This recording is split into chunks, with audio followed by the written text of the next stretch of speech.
Although producer Reese tells me they're using a sub. Yeah, Adrenaline is not playing. I'm not sure who is subbing really? for him, but that's significant. Oh yeah, Oscar is subbing. I think Oscar, if it's the same Oscar, is number 1 in FPL at the moment by like 300 points or something as well.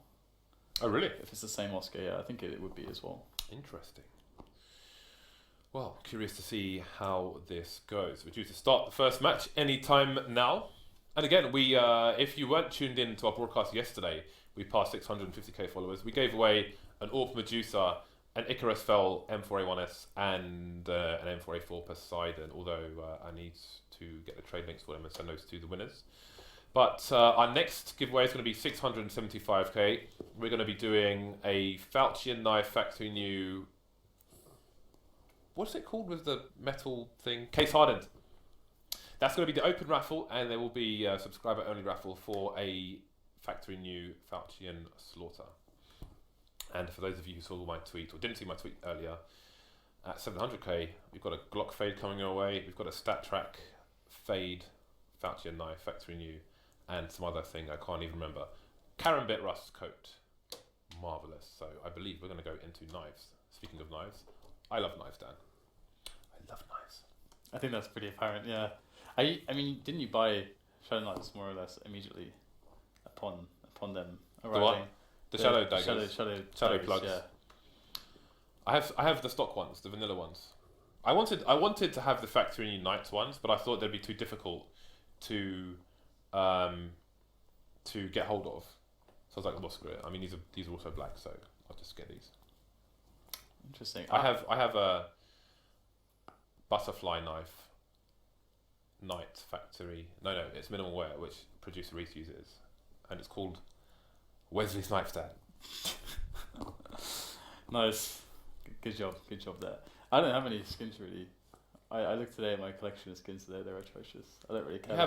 You have an Orb Man of War.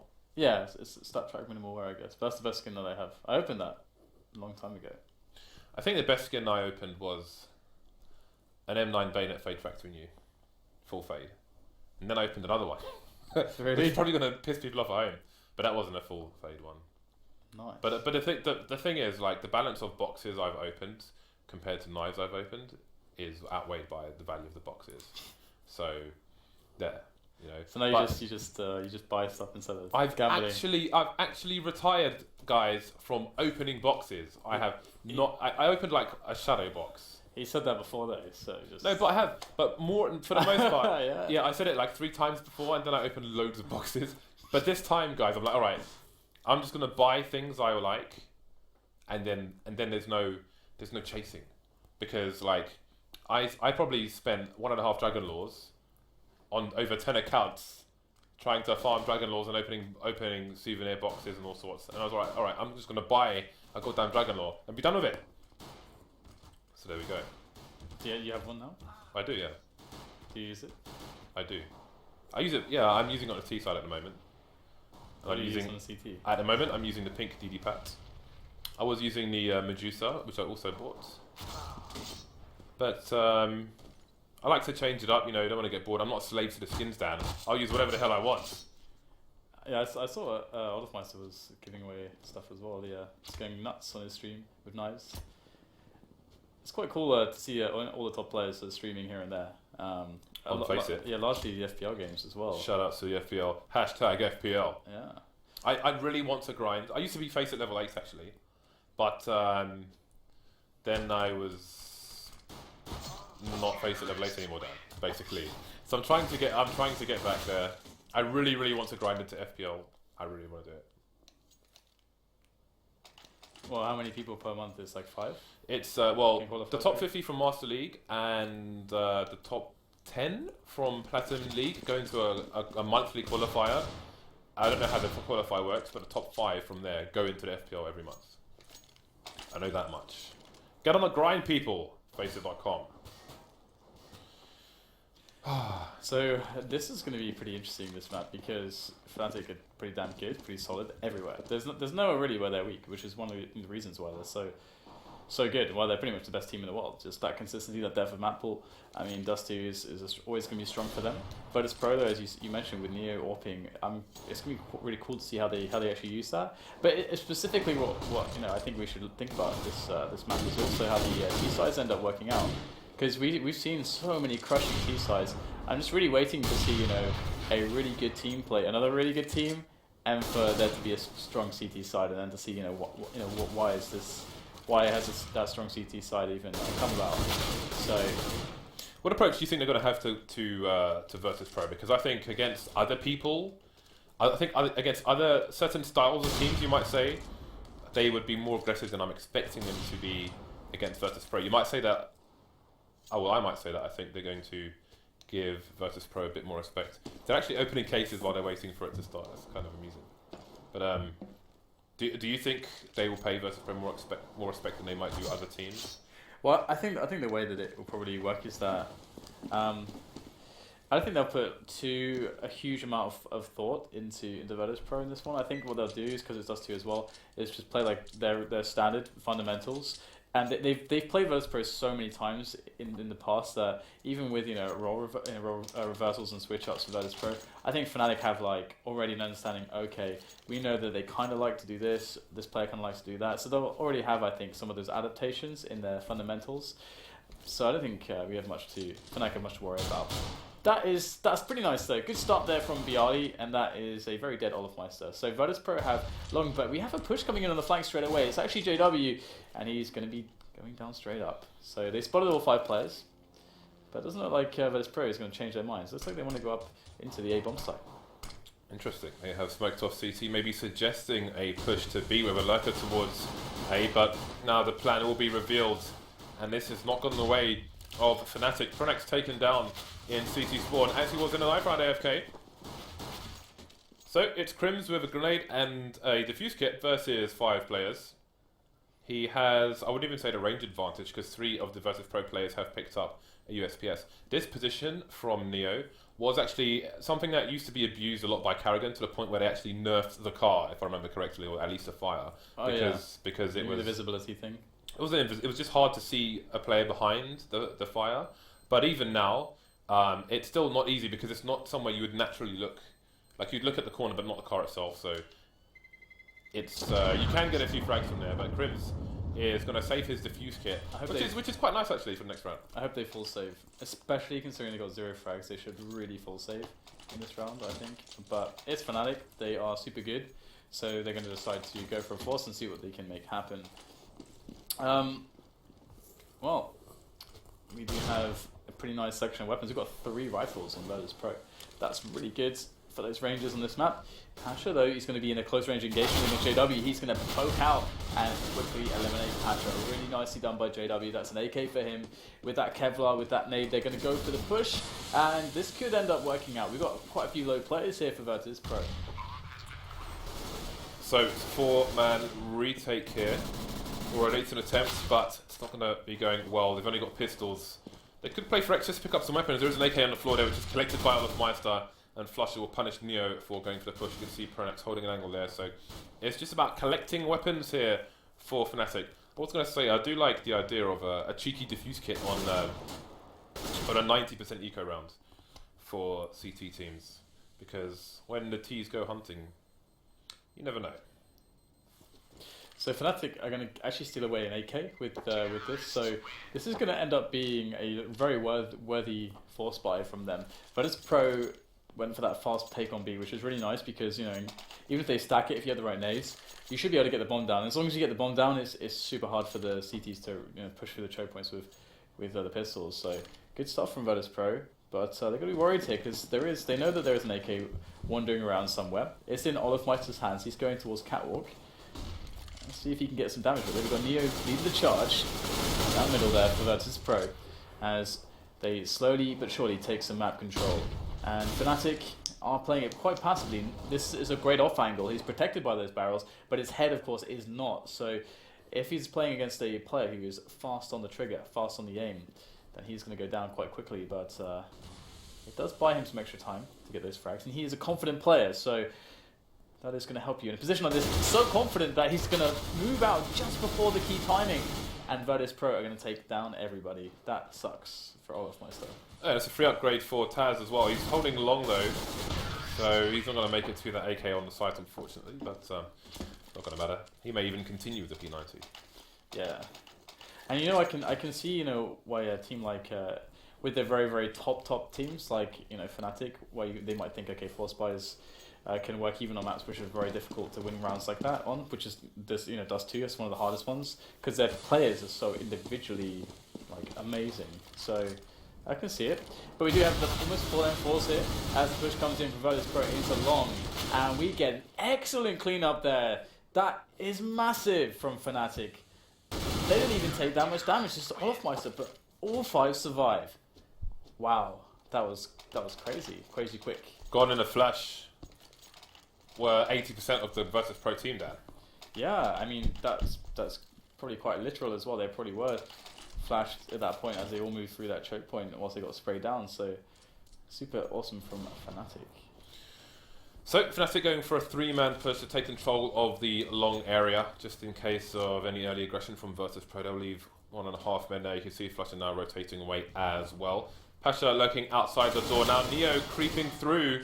Easy kill for JW. Oh, the pre-fire coming in on Taz as well. Finally traded by Ali, but damage has been done. Bomb hasn't been spotted. You can see it just left behind the door there. Man advantage for Fnatic now, as Virtus Pro might be on the verge of an eco if this kind of success and failure continues for them. 4 versus 2 now. Remaining players towards B. Yeah, this has been a really good round from Fnatic so far, showing how those M4s can be used. And now it's going to be the entry attempt. If they get a fast kill, then they can get the bomb down and they can still win this round.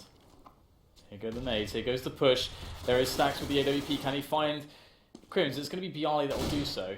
And Olofmeister is in quickly. He wants to slow this down if he can, but this is a nice angle. He could maybe catch somebody, but no. Stacks is in with a fast peek and a fast kill. Olofmeister is going to go down, and we have a 2 versus 2 situation now. Fnatic, this is going to be a tough re-entry for them.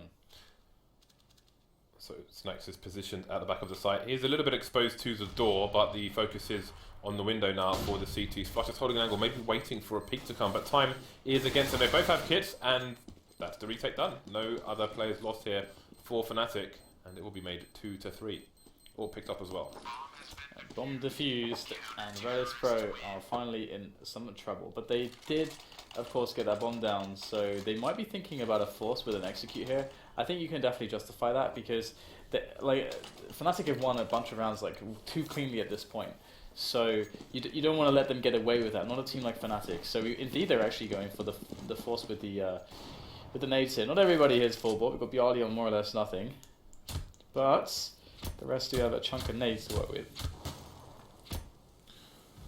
Alrighty, bit of peeking going on in the suicide area. You can see why it's called that when you've got an ult facing you.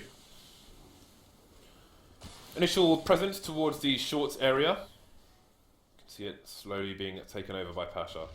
We'll have a bit of comfort behind that smoke, but he'll have no warning as to incoming nades, which could be brutal indeed. But for now, Flush will be holding the angle. Seems to be split. It's on now. We've got 3 players coming through the doors. One's gone down already. JW will follow up with the USP to find a second. There's a player already boosted in CT spawn actually, which should be a problem for Taz.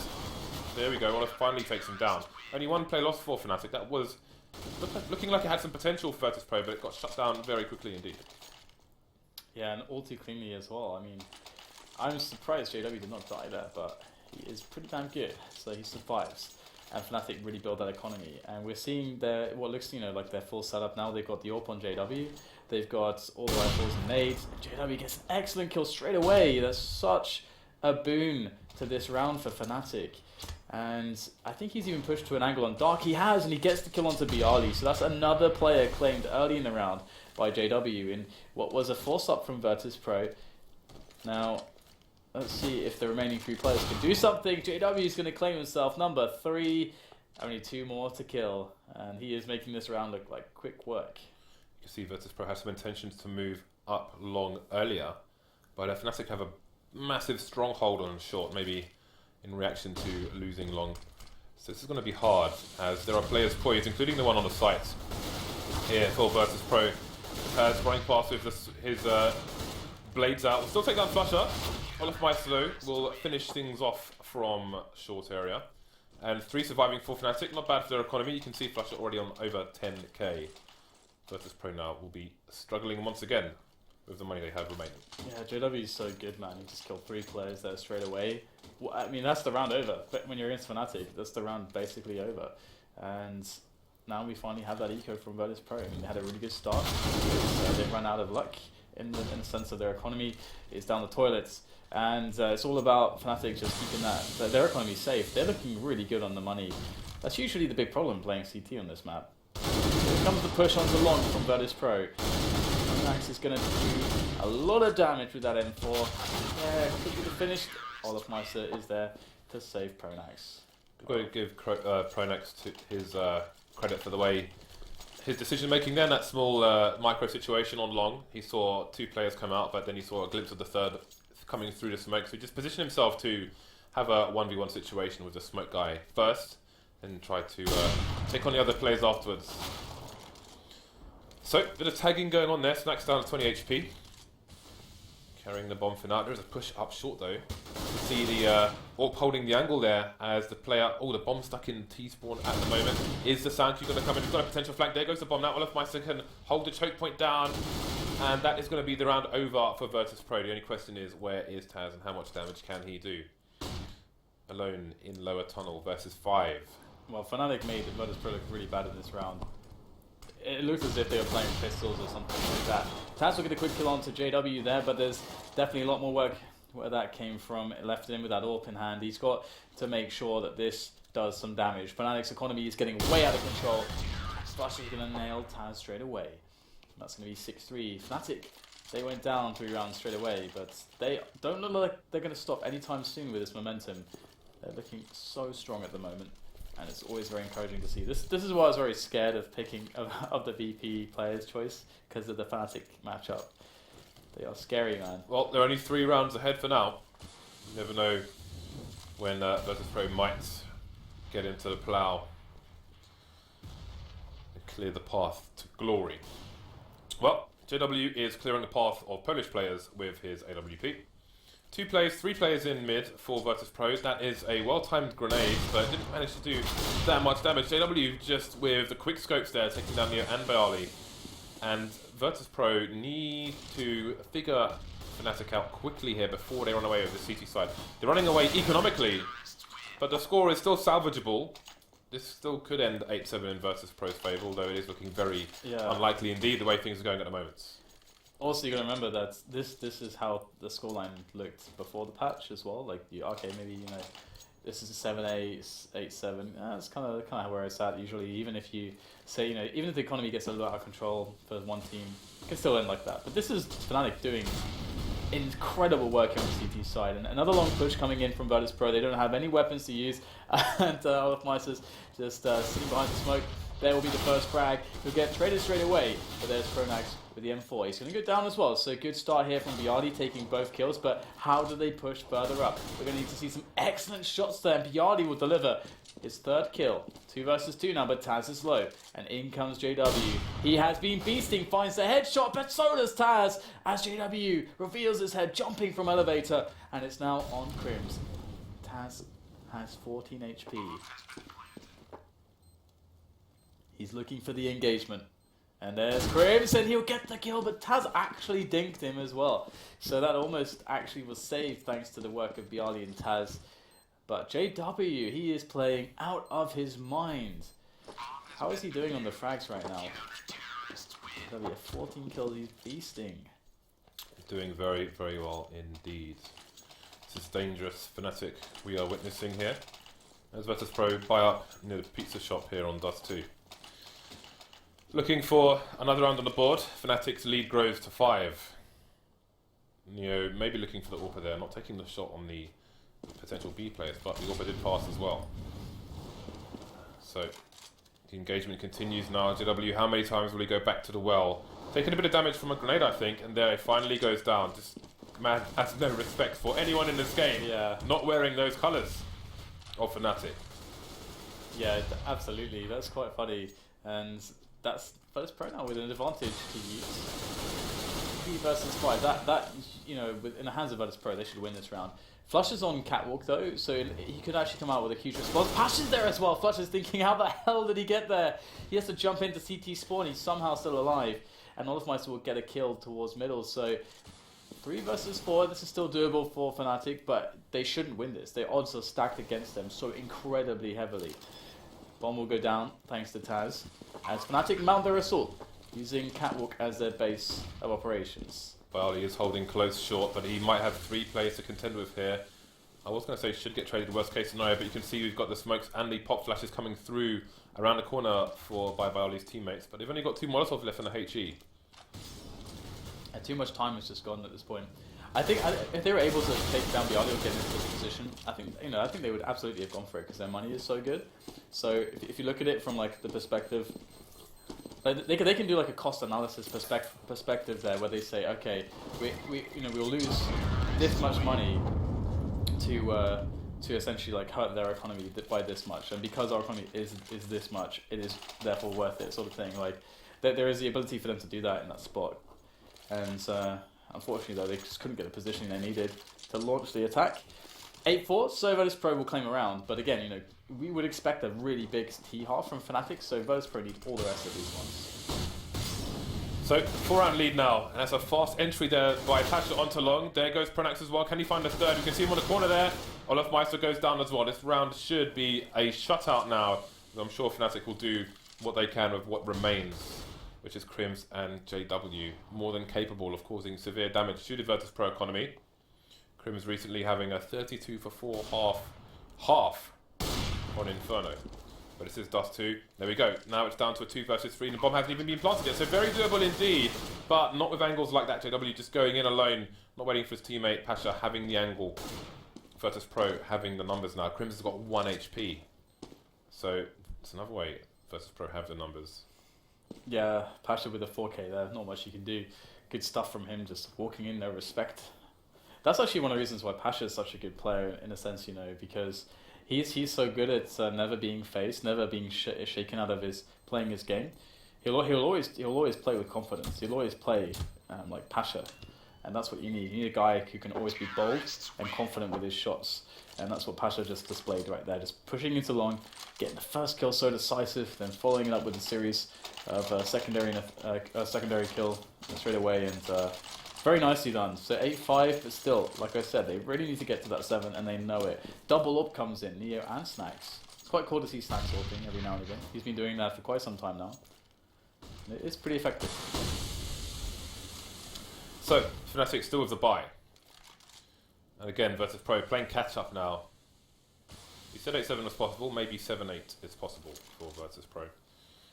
We'll have to see, time will tell. Fnatic maybe playing a little bit more conservatively now. 2 players holding long for the time being. One is close to the doors though, and has just been flashed through the doors. And now the flank is coming through, just gone straight through long. And Virtus Pro not ready for an execute yet. They've got 3 players in mid. There goes one of them. Now they're going to have to come back. Taz got to shoot Olofmeister straight in the face. He is on point with the AKs at least today. The crazy thing is that he got, like Taz dinked, they dinked each other straight away, but just the AK versus M4 advantage. So that's kind of nuts. Nice entry there from Neo. That will be Virtus Pro into the B-bomb site straight away. Now, second kill coming up as well. It is barely secured at this point with the smokes going down. Bioli can be freed up to go for the plant. He's got the cover from the AWP. There it is, Neo taking down Flusher as well. And Pasture with the backstab. So lots of players low there for Virtus Pro, but they do look on track for that 8-7 scoreline. Is now Fnatic. Well, actually, that said, they can still get their purchases in there. So pretty amazing how well they looked after their economy in the rounds 4 to 9, I think. Nice from JW taking down Neo. Although Snack still has an AWP as well. which may be a surprise for the Fnatic team in this round. So, 2 plays with long. This time Pasha won't get any frags. Olofmeister changes his position and takes him down. Barley to trade. They'll know that there's another player there, but it's going to be their engagement done for now. Pushing up mid are Fnatic. Here comes the second player looking for Barley. Flusher will be the man to eventually take him down. So Snacks should get the plant here on the B bomb site. 3 versus 1 though, and he's going after the defender with an AWP. So the odds of him not being traded in this situation are high, which is why he's going to go and take a quick duel onto Flusher and make it a little bit easier. But he's going to have to force more aggression here before they can set up for a trade situation. Being spotted through the doors now. He's going to make his way back to the site. Both Fnatic players coming from the same direction. Coming out of the Tech 9, but it's not going to be fast enough. Crims goes through the window and will take the round for his team. Yeah, so 9-6 will be the score. And I think it's the first time we've seen... Is it the first time we've seen a CT side half V1? I don't know. I can't really remember, but... Do you mean since the update? No, well, since we've been casting since yesterday. In any match, a CT side? I have no idea. Yeah, because yesterday we had a bunch of games, and we had a couple of Dust 2s, a Mirage train, 2 trains. And I remember on both training games, the T side had like 10 plus rounds each time. Well, one thing to note is early on, Fnatic, there were a lot of rounds where Fnatic had at least 3 AKs. If you're talking regarding updates and so on. And there was something I was thinking about as well, was, for example, historically, Existence from Titan had a penchant for being on the T side on Cash, for example, but he would like to pick up the Silent Stem 4. Now, I wonder if that's still the case now, or if you would prefer to pick up the AK-47 instead, as you saw Fnatic. Yeah. At every given opportunity. Yeah, it's just so much better now, right? It's just so much better. I don't know, like everything lands. It's a weird one, but Virtus Pro, they're gonna have to work their asses off, because the first problem is going to be winning that pistol round, because Fnatic they lost the pistol rounds. They lost the pistol round. They went down 3 rounds and then they just came back straight away. So this scoreline could have been much worse in theory, That is a very good point, actually. So Virtus Pro, once the buy came in for both teams, only managed to get 3 rounds there in that half. So a difficult half for them, but we are soon to start the second, and we'll see who takes the advantage of there. Yeah, I mean, I expect to see similar stuff in the pistol as we're used to with the meta, because at the moment it's usually like aggressive play on catwalk, on middle, on dark, trying just to get like another idea quickly of what's going on and have the ability to rotate quickly, because we can see that the A and the B bomb site, if you look at the minimap, are very, very, very far away from each other, and once T's get into the B bomb site, it's very hard to get back in. So you really want to narrow down what they're doing straight away and have a fast rotation time. That's the idea. But that said, Virtus Pro going very, very passively with 2 players on Goose actually at the start of the round. This is a different setup, but this actually reminds me. This reminds me of a situation where Vox had a 4-man peek up slope through CT spawn to someone who was on long. We'll come back to that. Seems the short push is going to come in first, and it's not going to go the way of the Swedish side. 3 players lost now. Olofmeister taking 1, which may be a consolation at this point, as now it's just Pronax versus 4. Coming in from long, so that triple pick has now disappeared, and Kobe! And we got 3 players here for Virtus Pro left alive. Now, they can just sit tight at this point and just try to play the info a little bit. You can see the 2 players in middle. They've got such good positions to rotate quickly, but also to just maybe even spot Pronax, and that's what happens. Oh, it's not. He gets spot. He might get tagged getting out of there, but just escapes badly. 45 health left on him, but the pressure is coming from Virtus Pro. Pronax is out with the knife. He didn't expect them to push him, and that will be a fatal mistake. So Fnatic have lost the second pistol of this match, and one would expect they force buy him. There's no reason why they shouldn't force buy. Oh yeah, Deagles, 4 Deagles and a CZ. JW is really, really good to watch for the CZ if you're interested in making that choice instead of the Tech 9 or the 5.7. So I definitely recommend that because he's incredibly good with it, but here we go. From the range of Pronax in Suicide, trying to shoot the person on short, like it's so unfavourable for him. Even if he shoots the player in the head, he's probably not going to kill him from that range. Although, if you had a Deagle, different story. Pasha goes down. Early advantage. Taz with the off angle there, the blind spot. Gonna overkill JW there with the P90. So Pronax going for a cheeky kill, but he is going to manage to get out of there before the 2-man peak comes through. They'll have a 2-man peak of their own potentially with Olofmeister trying to get some frags in, but they're not going to work out as the trades go in favour of the CTs. Now Flusher alone without the bomb. He's only got 2 players to contend with. I missed a shot on Snacks. That would have evened things up. But again, he's going to go with the Deagle now. He just needs to be wary of this P90 coming in. Because he can get the meat shots with that Deagle. Yeah, he can pull this one off.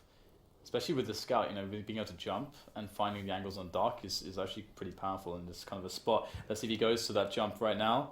There is the jump. He didn't spot the player. Oh, the timing. Oh, no! Oh, Snacks gets the kill. But that is actually kind of makes that position a little bit more doable than otherwise it would be. Because the problem is, you know, without the jumping, obviously most weapons are not accurate at all. When you're jumping, you kind of have to expose yourself massively before they'll actually peek you, and that's what, you know, kind of mitigates that, being able to jump there. So pretty cool. But 9-8 is going to be the score, as Fnatic did quite a bit of damage to. They managed to eliminate 3 players, so job done. And here is the single flash invested. It's a fully eco apart from Flusher with the P250. In they go. They need to get some damage here. It'd be really nice to get a kill or 2, but it's not going to happen. Beyond he's low, but he's got cover from his teammate, so this will be a clean round. That is throw. 9-9, and now the game begins. Although there is no warp on Fnatic, so things may get a bit different later. This time it's going to be Pasha continuing with the P90. On the first half it was Taz. We'll see where he is headed with that gun. Interesting thing to note is that out of the 18 rounds, Virtus Pro have only won 3 of those from buys versus buys. Okay, so Pasha's going to be in mid, presumably playing close to the doors with that P90, although, yeah, indeed, he's playing close at the moment. Looks like Fnatic are going to go for a bit of a late play here. Through in long. Bayali, though, is going to hold things down for now. Looking to get some more frags. Indeed, he'll get another one onto Flusher. Neo there for support as well. That's a really great crossfire situation, especially against the lesser numbers. They've got the bomb as well, which is really good because they could be in a situation where the T will have to come out and keep his back to the wall. Otherwise, the player in pit can peek without the player on the corner peeking. We'll come back to that in a bit. Crims versus 4. Neo and Bilali are heavily tagged, but Crims is going to get absolutely wrecked. Now, what I was going to say is when you've got 2 CTs in those positions on the corner and pit, the player in pit can peek, and the player on the corner can peek once the player in pit starts engaging. The way the Ts avoid that is by coming through the doors and keeping their back to the wall, so they're closer to blue. So the CT on the corner has to come out a lot further and may not get there in time. So horrible situation when a bomb is dropped outside the door like that. Anyway, it's Virtus Pro now taking the lead after a difficult first half, or at least a difficult start to it. We'll see Bayali on short quickly, holding it close. Got to be careful though, as there are Deagles in tow, but it's going to be the P250 of Wolfmeister to get the first frag. Oh, this is very, very, very, very special, this situation on Catwalk. If Pasha goes down, he does take down all the points in the end. That's good for Virtus Pro. Otherwise, that's 2 weapons that could be claimed from Fnatic. But here we go, we've got Virtus Pro cleaning up the rest of the round. That was a nice attempt from Fnatic, but they don't get much done with it. Flusher is still going to do some damage to the deep. Does get some tags there, but doesn't kill anybody. Crims is the last man standing, and he'll go down with ease from Taz. So another round cleaned up quite easily by Virtus Pro. And Fnatic, we're going to see the AWP on JW, full grenades on these players as well. Would expect them to have to kind of stick with their kind of defaults, allowing JW to work, allowing Olofmeister to work, and see what they can get from the basic positions on the map. And they have gone for the normal spread. Krim's going down suicide there. And he can pop flash any teammates who come from dark into mid. Or they can get someone else to do that. Looks like they get a bit of a challenge there, and Pronax and Crims will find the frags. So that cat aggression has actually been what has undone Virtus Pro in this round, as Crims takes fast positioning off the back of those 2 kills into the A bomb site, and now Fnatic have a chance back in this. Well, Virtus Pro have only 2 players remaining. They're trying to hold down the site, but they're going to be squeezed from long as JW takes down Snacks, carrying the bomb from long. And there's only 1 player remaining, Taz, stuck in CT spawn. You know, the pinch is coming in from long from sight and from short, so it was a very dire situation for Virtus Pro. Now Taz has revealed his position. Bomb is on the site itself, but there goes Pronax as well. 2 versus 1. Can he get himself another 1 versus 1 before Fnatic can position themselves to trade? Those flames are going to delay things. but the jump will be punished once more. Jumping is no longer for free here in Counter-Strike. No, absolutely, which is really good because there should be a risk. Because one of the most important things in this game, one of the most prized possessions in this game, that's the biggest commodities, is information. And to be able to actually get information for free as you do with jumping, definitely was a little bit suspect, and I'm glad that it's much harder now. So we have Versus Pro, still with a lot of money, and Orp on Snacks. Orp is on Snacks. He might get himself an engagement, but it's all about that early long challenge from Flusher. It's not going to go his way. Great shot from Snacks. Will he get punished as Flusher pushes in? He couldn't get the kill. And that's Krim's having to back away middle there. So this is pretty unfortunate, to be honest, for Fnatic, but they still have a chance to pull things back together again. And there it is. JW will find a kill, eliminating Neo from the flank. And they look to be positioning around B at the moment. We have the bomb on the back of Krims, who is in upper dark. But there's a minute left, actually. So there's actually quite a lot of time. This has been a very, very fast round. Indeed, both sides are still in control of the Polish side at the moment. Fnatic quite spread out. You can see one person just lurking towards long doors, which maybe suggests a split with JW currently in mid. Virtus Pro maybe reading the situation, coming in with 2 men towards long, and they're going to take down Olafmeister. What is the play now from Fnatic? How does it adjust? The bomb is still headed towards long. Maybe they're banking on Virtus Pro vacating the area, expecting to clear things out, but Krims will get the frag onto Barley, but that also reveals the bomb on the map to the rest of the team. You can see the full rotation coming in now for the CTs. What can Fnatic do here? They've got the split coming in, but time is against them. There goes the nade. That opens up the A bomb site. JW missing the frag there, leaving the bomb alone to cross the smoke. And there are 13 seconds to do so. He's going to try and force the issue, maybe thinking he couldn't get the plant there, but Snacks will finish him off. Pretty sick shot there from Snacks. So Fnatic's starting to struggle on the rounds here, and I mean they lost 2 players to that initial pick-based play, and it's something that usually does favour them, but they might opt to try to play more as a team on some of these the openings of some of these rounds. It's like we get the aggression here, so pretty violent start to the first seconds. But it's a conga line of 4 Swedish players through into the B bomb site. There's only one person to defend. He's going to get taken out immediately. Snacks seeing the shot but not able to land the bullets. He's going to hold an angle now, maybe looking for somebody to re-peek from behind those boxes on the site itself. And indeed, JW will be the one to do so. Oh, just missing the no-scope there onto Krims, close to the door. Krims being very patient indeed. Barley taking down Pronax elsewhere. Now Krims comes out, gets traded by the CTs, and they all survive with 3 players. So, a job well done by Virtus Pro. Fnatic, though, get the plant, which means a bonus $4,000 for the team. Yeah, I wonder if we will see something like some kind of execute to take away long, or something where they maybe just play the default and try to execute today. Something of that nature, because they've been playing pick-based at the moment, and it's not actually winning them the rounds. And if they lose this one, they kind of need to eco, but they can't really afford to do that, because Virtus Pro will already be on 14 rounds. They don't want to give them match points straight away. So they have to mix things up a little bit, or do they? That's the question. Maybe they are just confident that hey, it's going to pan out at some point. It's going to just pan out. We can see JW there with the AWP on the suicide area, just like looking for an opener. He's not going to get it. Patch is going to be boosted there onto the double stack, which is very good as a counter boost for the B split play. Unless the team Molotovs it, and then basically it's a free kill for them. When teams have started to do that, so that's good. So far, we've seen it be just as effective in most situations with the M4A4. Obviously it's been a lot louder, but behind the smoke it's still difficult to identify when that position is being used for the Ts. Anyway, bomb is lurking in B tunnels at the moment. It's still Flusher just outside long doors as Fnatic start to creep through double doors. But they, all these players should know to expect certain positions. Although this is the one that comes out rarely.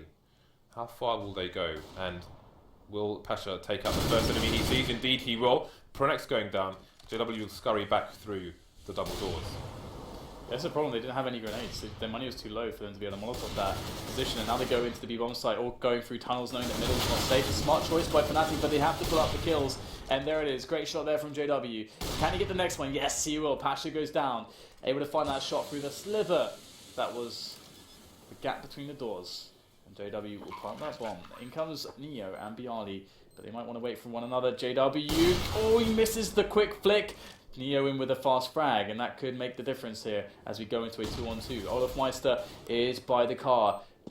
There's the first engagement. Bialy takes the kill. Flush has got no HP left. What a retake there from Bialy and Neo. Virtus Pro are really doing rather well. Indeed they are again after a good start for Fnatic in the first half. Virtus.pro are only 2 rounds away from victory here on Dust 2. Never count out the Poles. Although, never count out the Swedish either. Let's see what their options are here. They pretty much have to force, and indeed they will be doing so. I don't know if that money's updating properly, but there we go. Still the buy is just about coming out. JW a bit late with the buy, and he's going to get punished for it. Snacks taking him down before he can even leave T-Spawn. He didn't have a Norp, so he didn't want to be there in that situation, but such is life on occasion. Snacks playing the blind spot, and it will work out for him. Pronex going down with a no-scope. 5 versus 2 here. Fnatic on their last legs. Crims take down Snacks. That's a 2-man push from Fnatic. Maybe once this smoke goes away. Okay, this is rough. Nia is retaking top mid. They don't see it straight away, and he instantly takes down Crims. Not much really left for Olofmeister to do here. He's going to get taken down by Bialy, and that is 15-10. So great round again from Virtus.pro, and Fnatic just going to force it up again, which is smart. I liked what they did last round, or what they tried to do, but losing JW just immediately like that obviously makes life completely just horrendous. So let's see if Snacks gets some nice kills at the start of the round again. They got 2 players there by the doors, just baiting for the shot for Snacks. You won't find anything just yet though. He's playing close to the door. Actually, it's Pasha playing close to the door. And they're going to hit the running. This is a super fast push up short from Fnatic, getting onto the site, but Pronex gets taken down at the beginning of short. Meanwhile, Fnatic are getting annihilated by Virtus.pro. They've only got 2 players left of a scout and a tech 9. There goes the tech 9, just flushing now with the scout versus 4 players to keep Fnatic in this match. For 1 frag onto Bali, but there are many more to find. At least carry the bomb. Get another tag, and that's going to be that for Fnatic. 16-10. Virtus.pro taking the first match of the evening here on Dust 2. So, thoughts? Yeah, I mean, both pistol rounds were lost by Fnatic, and they still managed to get a really good CT side going for them, 9-6, which was impressive. Then they lose the pistol round again, so Virtus.pro got off to a really good economy, and you can see that there was a struggle for Fnatic in the various rounds where they didn't have many grenades. But Virtus.pro played it super well. We saw great individual skills from the likes of JW, and we saw Snacks was doing just the same kind of stuff on the CT side for Virtus.pro. So really nice game from actually. I mean, 16-10 makes it so that it doesn't look super close, but it actually was a really close match. We consider that Virtus.pro won both pistols. Okay, so we're going to be back on Dust 2 for our second game of the evening. That's going to be TSM versus Gamers 2. TSM, the home team. So stay tuned. We'll be back in about 15 minutes for that one. See you after the break.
You an esports fan? Prove your knowledge and start winning cash on Alpha Draft Fantasy Esports.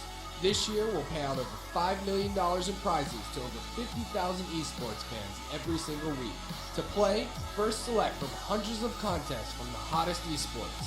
Then, choose your team of pros and watch their stats update in real time during games. Right now, we'll match every dollar you deposit up to $250.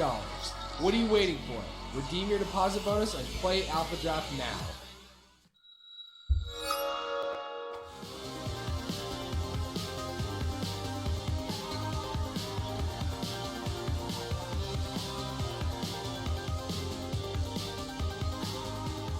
Going down B would have been a bit suicidal. The flanks coming in from Titan. They have a read on the situation already, but they've got to push through smokes if they want to defend this site.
turn it on.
doesn't don't seem so absurd, but is this real love, baby? Is this real love, real love?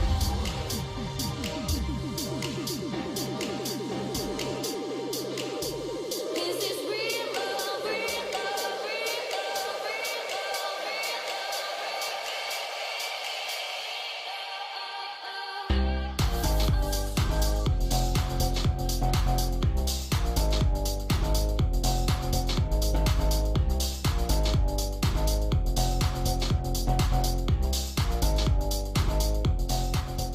know you want it.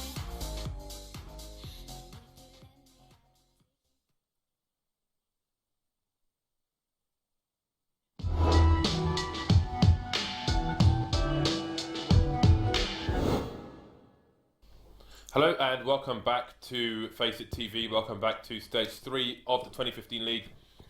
Face It TV. This is Dan. And I'm James. So, our second match of the evening is TSM versus Gamers 2, G2. Sorry, not Gamers 2, it's supposed to be called G2.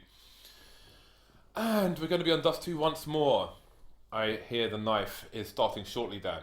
So, your expectations were Fnatic for the previous map. They lost. What is your expectation? Never mind yours. What is theirs? By the way, let's not forget. Fnatic on CSGO Lounge in the last match were up there. People lost all their skins. Now they've gone 70% here for TSM. So G2 about 30%. We bet on them, so Were you better than them or you better on them, Dan? it's not my account. It's not my account, so not my decision. Alrighty then. Who did I bet on? You bet on some of the match, I don't know. I think TSM. I bet on VP You versus can TSM. never not have TSM as a favourite side on this. Obviously the underdog is GT going into this. Now, I would like it for those of you that understand the correct pronunciation of J Kem's name, as everyone calls him, if you could provide a phonetical spelling of his name. Phonetical. That would be nice because that's the best way. Because That's you sound like a really old scientist. Because that's the best way. I mean, yeah, I get that's pretty much the best way. Because then we just have to phonetically, just pronounce it like that, like we see it, and then it's all good. All right, so TSM versus G2 will be kicking off with a fast B rush, it seems, from G2. And so Dupree's in position, he'll spot pretty much everybody. So they already can start to rotate players and start to push long as well with TSM. Where's the push though? Dupree. Some spots. Michael Ellie, he's going to take him down. Device has got the angle as well. And I think they're screaming abort! Abort mission into B because it's not working out for them whatsoever. But Dennis is a beast. That was an interesting setup from TSM, but let's wait for the conclusion of the round. There it is. So TSM had 2 people on B slope, essentially watching short, which means they could have one person B and then 2 people looking towards long, which means they have a good chance of stopping a short push, so it's going to be hard to do an A split. But also they can quickly get into B should they be required, and indeed that's exactly what they did. And pretty much shut down G2 all over the map, so a very good pistol round from TSM. Coming in with the big gun straight away, no messing around. 4 primary rifles and the MP9 onto Zipmix. Device with 2 early frags there. Once again holding down the short area. There goes JKM as well. Who knows what we will be calling him by the end of the evening. Only Dennis remains. I say only, but it is of course Dennis. And he has been making the highlight reels. Was all over Reddit yesterday with his multi-frag. But not in this round. MP9 coming in to seal the deal.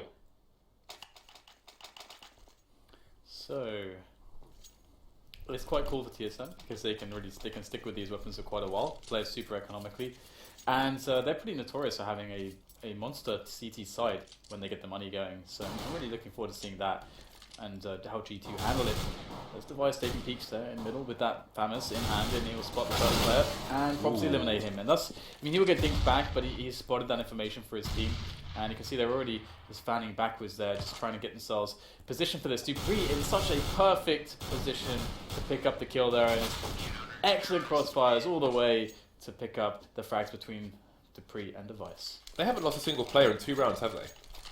Or maybe... Or ever. Oh. They haven't lost a single player then. They haven't lost a single player. Which means Money, money, money, money. Show me the money. Must be fun. Okay. Up on Michael Elliott. Up on KGB. How long can they keep this this flawless situation going when nobody has died? Victory. We have Excellent. just a slow setup from G2 to start things off. Just the normal default, just slowly positioning towards Catwalk after taking Dark and Long. We do already have that tag through the door on range, so he is weak. But G2, are they going to try to pop flash through there? There is, of course, 2 players behind the double doors. TSM can actually fall back with one, and that's what they're doing at this kind of timing. Device is close. This is very scary. Oh, that nade goes in. They surely will spot the trajectory on that one. Apparently not, but Dennis will take down Carrigan. He is the first casualty on TSM in 3 rounds, and Zipnix will soon follow him as well. KGB gets the equalizer though, but there's more players oncoming, and that incendiary was very nicely placed. That will slow them down. Yeah, and they're instantly moving away, but maybe the Tanku's coming. Pretty well positioned once more. He's got a frag, being traded, but he's got the information for his team. Oh, Device just looking at the angle with the wrong thing out. Had the flashbang instead of the FAMAS, but he's going to be where he needs to be, and that is towards the B bump site, but immediately taken down by Fox, leaving KGB alone versus 3. He has an AWP, which makes the health of the remaining players less relevant. He's going to try and push with that, but indeed he's going to try and save the big green gun at least, but the hunt has already begun, I think, from Rain. The margins in this round is kind of crazy, like how small they were to decide who would win it, because Fox is on 1 HP. Like 1 bullet to a different part of his body, and he dies. You know, Rain as well, you know, he got tagged through the door with the AWP, and, you know, likewise, in a similar situation, down to 21, just a bullet hit to the torso instead of the leg, and he dies. Can Fox be killed with a flashbang if he has armor? I'm not sure. Somebody tweet me. I don't know how the damage is distributed. If you get hit by a grenade, it does 1 damage, but I'm not sure if it's 1 damage to armor or 1 damage to HP. Yeah, it's probably weird because it can't distribute the damage between, like, because if it's 2 damage, you can distribute the damage between the armor and the health. But if it's 1 damage, you can't do that because it won't go like 0.5. Like you get 95.5 damage health, for example. So, That is correct, Dan. so maybe it like does 2 damage. That's the situation. I don't know how it works. Anyway, right. So looks like G2 want that long take. This is something they were favoring yesterday as well on a Dust Tour. And JK Yoquin, whatever his name is the entry man here, the new addition. He's going to go down immediately thanks to Zipnix. Carrigan is in position as well, so even if they are able to take down Zipnix somehow, Carrigan has got the catch. And TSM with a strong round. There's 3 players down for G2. KGB is going to make that excellent headshot through the door. What do the remainder of G2 do now? They are 2 against 5. Interesting. The flank coming in from B. Unbeknownst to G2, B has now been vacated and opportunity knocks, but they cannot hear it. They're going to be stuck in the mid area, just looking for the people who are hunting them, and their numbers will increase as we have players coming in from short, top mid, bottom mid. There we go. Down goes the bomb. Down goes Makalele. Wow. TSM with another clean round. But the crazy thing about that is that, you know, they reset G2, but they didn't lose a single player. So this is insane for TSM. I mean, they will build so much money in this situation, and that is what you want on the CT side. So kicking things off well, we get a Tech 9 response out of G2. Fox was able to purchase AK armor, and they're spreading out quite a bit here. So we'd expect them to eventually combine and try to use their numbers. But KGB with the AWP, barely missing the flick there. He has support as well if they go close to his position. Indeed, and you can see Device facing the wall in case the pop flashes come in, so he can mount an offensive defense for his team. In the military, it's always called defense, but really, it's offense, let's be honest. So, can KGB find the player jumping onto the box? Indeed, he can. It's the flashbang going on. That would have been a nice nade, but he had already thrown that one. So, the short push looking likely here for G2 with limited weaponry here. Only 2 rifles on the 4 players. Zipnik's going to hold a bit of an off angle there, but he's going to get tapped down by Jacob. There's another player on long for the CTs. But what can he get done? Device coming in for support. McLean looking the wrong way. Comes in just in time to take Device down before he rounds the corner. Bomb planted for short. 4 versus 2. This has suddenly turned into a very good situation for TSM. They weren't able to really stop the G2 from pushing up catwalk. So interesting. I mean, that largely is because, you know, the only AWP was towards middle and not towards car. And once Zipnix goes down, you just no way to stop that push. And now they just have to save. So very, very nice that G2 have won a round back almost immediately in this situation, which is going to stress the economy of TSM. If we check the money really quickly, they should be okay to buy again because we've seen some really clean rounds from them. But this is a really interesting situation now because G2 will get $3,400 from getting the bomb to detonate in this round, and you can see that their money's quite good, and they didn't have to rebuy very much because they didn't really lose more than one player. But TSM, on the other hand, finally do have to spend everything almost. Splash the cash. So now we're starting to enter this realm where either team could really start to take momentum if they win this round. Well, all to play for now. G2 2 rounds behind TSM. There's a fast push in long here from 2 players. Maybe a third coming to join him as well. No frags for either team yet. Carrigan first to go down. So Nade sailing in to the pit area, which will finish off Makalele. But it's the long area in control of the terrorist side. Well, it was until Jacob got shot in the face, Dan. As obviously the plan was to leave him lurking there in the pit. But now it's there's a fair chance that there's going to be nobody left in long, which TSM will be aware of. Yeah, I loved how smooth that kill was, not just because of the awesome flick with the single scope on that range, but just like the instant boost from a teammate, how smooth that was excellent. But now we'll have the quick entry attempts coming in from G2's Dennis, but he won't pull it off. It's going to be now Zipnix taking Rain away as well, so they cannot equalize. And it's so crazy because, once again, the rounds which TSM actually win, they survive with 4 or 5 players. That's another situation where that's happened. So now their money is looking like much better than it was, and G2 have to spend everything in the bank. So TSM looking good at the moment. Double AWP is now the difference for them. Makalele is sans armor. He is running around in his boxer shorts. 3 people long for TSM, and it's going to be a fast play towards short, but TSM going to get back in good time. 2 people towards the site now.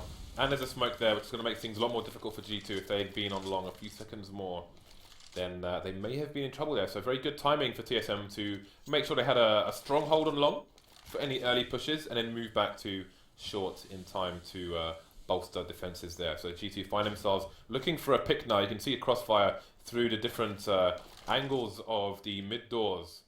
And now they're going to head towards B. There is a player playing the headshot position. That is Device, although he's moved to the barrels now, which is an interesting position. If he misses his shot here, he's going to have to jump to escape the platform area, which may make life difficult, but he won't even fire a shot. Makalele taking him down.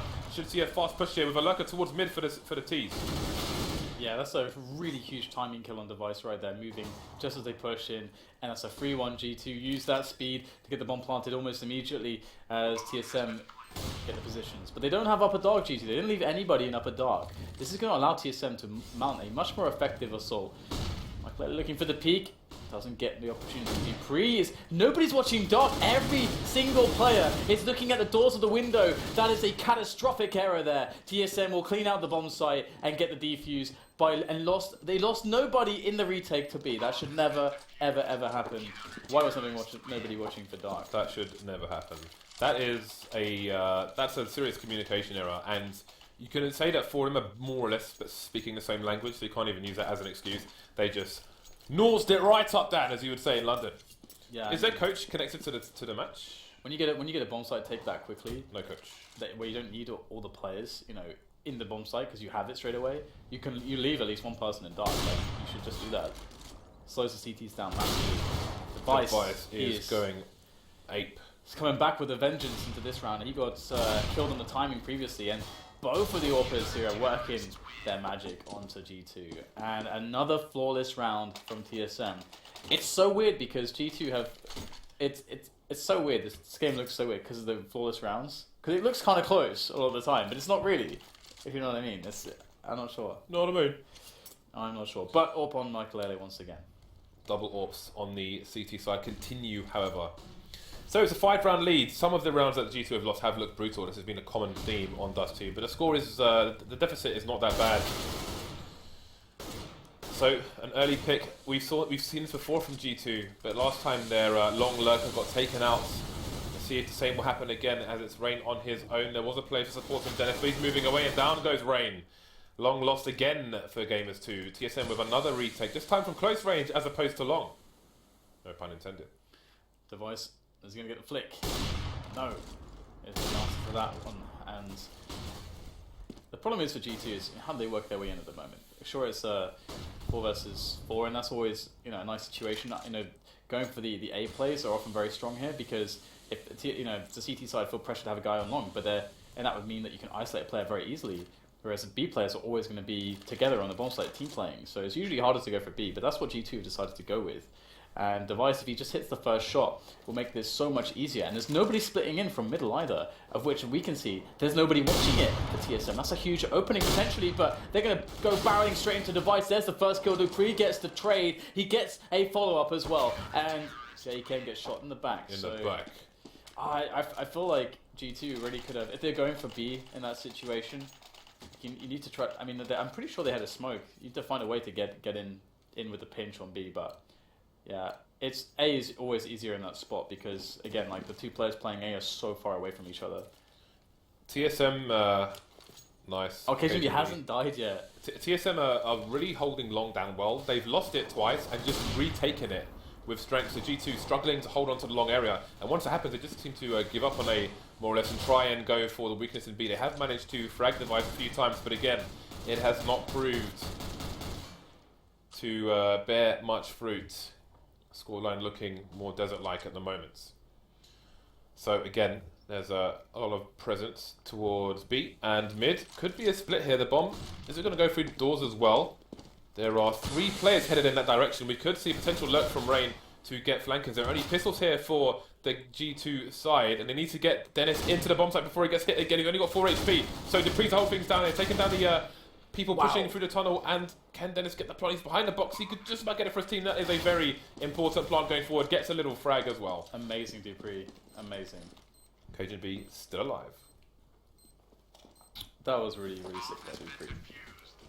Almost got the 4th kill as well. Just popping heads left and right with the M4. Really good control, really good composure. 9-2 is the score. I mean, that's another round where, okay, TSM could have lost way more players, but Dupree's able to make 2, like he gets the first kill, but those 2 additional ones was so difficult. He really picks up a really clean round for his team. TSM, their money is just crazy. Crazy good. Yeah. Double up now, Fox and Michael for G2. Ooh, and the boost. I like it. Visible orb, even better. So again, G2, they're fishing, they're looking for carp, but will they find carp, Dan, or will they find the plastic boot? Or rubber boot, or just boot? Don't need to mention the material it's made from, Dan. Doesn't really matter. Move away from the boots. 3 AWPs on the map at the moment. This time it's 2 for G2 as opposed to 2 for TSM Device. Just on the silence them for at the moment. One person playing close doors for the CT side, that is indeed Device, who has moved away from the B-bomb site now. So, G2 still fronting toward double doors. We're going to see a pass through the smoke. Jacob checks twice, finally takes on Device, immediately traded by Zimnix with the CZ. 3 versus 4 now as G2 move towards a short area. But a flank coming in. Can they get there in time? Carrigan needs to come in for his team, especially as KGB has finally died there. Oh my god, he got that just straight up through the lip there. That's ridiculous. I don't think you could even see him. Really nicely done by Fox. That is. You look to KGB to win that round for TSM, but now they have a horrible spot to try to retake these bomb sites. They have to contend with more players with smokes. There's still smokes available, and you can see Michael L is able to take down Carrigan as that smoke. The next smoke goes and blooms on Carrigan. Nice shot there to the head of Zipnix, and that will be the round for G2. But they're only on 3 at the moment. TSM with loads of bank to play with as we go into the remaining few rounds of the first half. So double up Device and KGB once again against the double up of Michael L and Fox. This should be a fun opener in this round. Michael L is one of the few warpers who uses acceleration. She confirmed to me on Twitter, and there's another frag for him, doing well at the moment.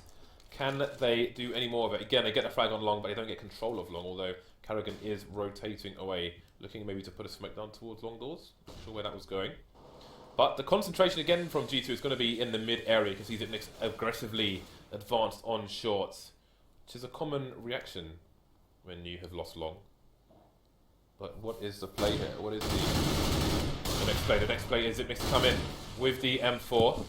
Maybe not going to go to the ball too many times. There's a peek coming in from B slope, but Device is being very sneaky with it, and he will indeed take down Makalele. So numbers starting to thin here for both teams, 3 versus 3. Again, still the main presence for G2 on short.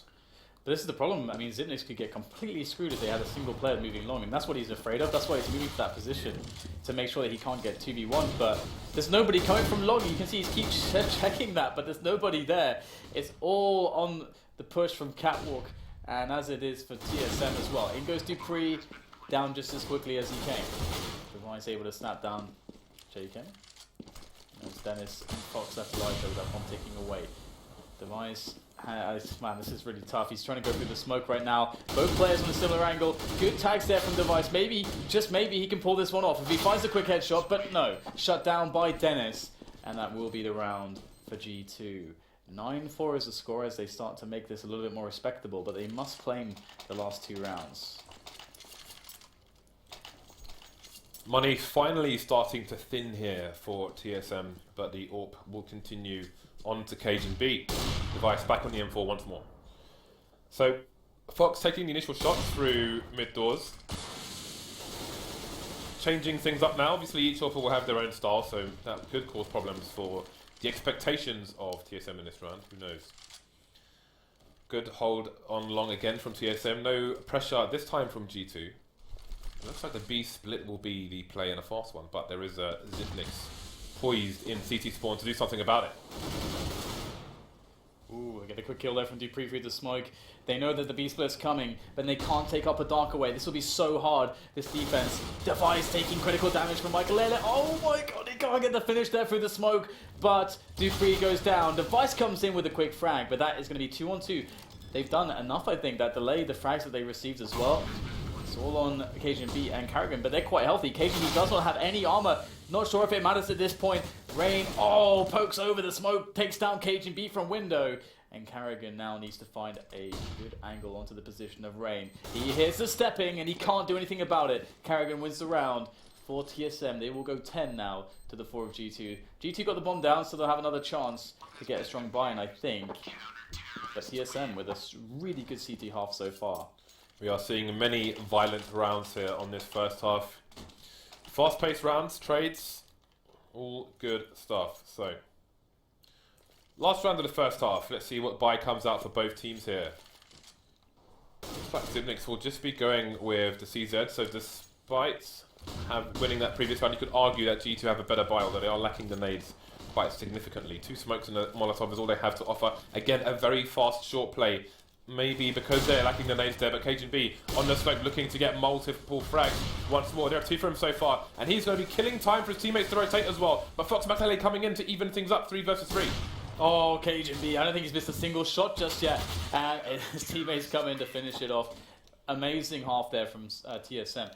I would actually, we have to check the stats there when we come back here from this, because Cajun B, I think, or Carrigan, one of the two, they died so few times. I think we were like 9 rounds in, and I think Cajun B died 0 times.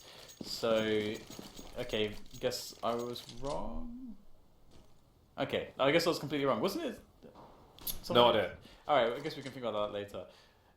Look at this. We have a fast push from 3 people in from TSM on long. We've got a fast push from 2 people from G2 on short. Now going back to the site, but will they get there fast enough? They have the clues as to what's going on. You can see that smoke coming in to the slope area. Is the G2 player going to go for the flank there? McLeod indeed going to abandon the site and go for the retake. But Dupree's coming on top of the box to try and get a frag. And he's got players coming in from short. This is not going to work out for G2. They've both gone down, leaving only 2 players coming in from short now. 2 versus 3 as the bomb goes down. Yes, is Fox now against the world. He will find himself pretty much everybody facing. Nice tap there onto Dupree. Reload back into the action as he strides forwards towards that bomb site. Bomb ticking away in full vision. Nice shot there onto Cajun B. Goes for the fake. Baits out Carrigan. Oh, Carrigan gets the shot though with the jump block. And that's the round for TSM. They will win the pistol, and by doing so, have a very strong chance to get themselves to within spitting distance of winning this map.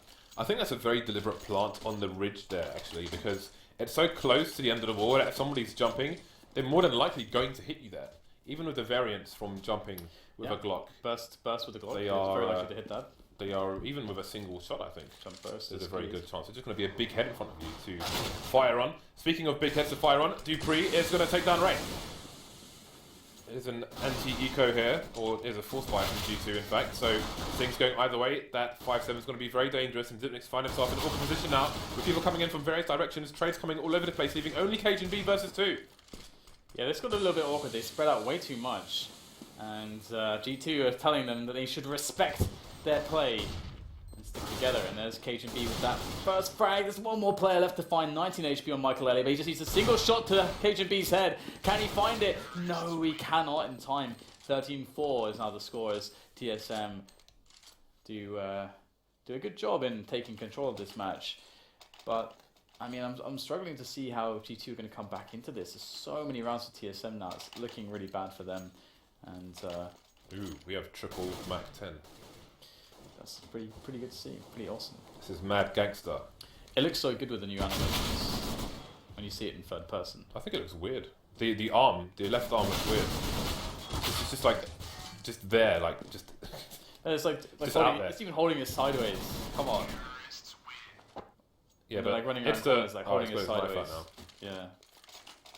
Well, if you look at him, the one not holding the arm not holding the gun, it just looks.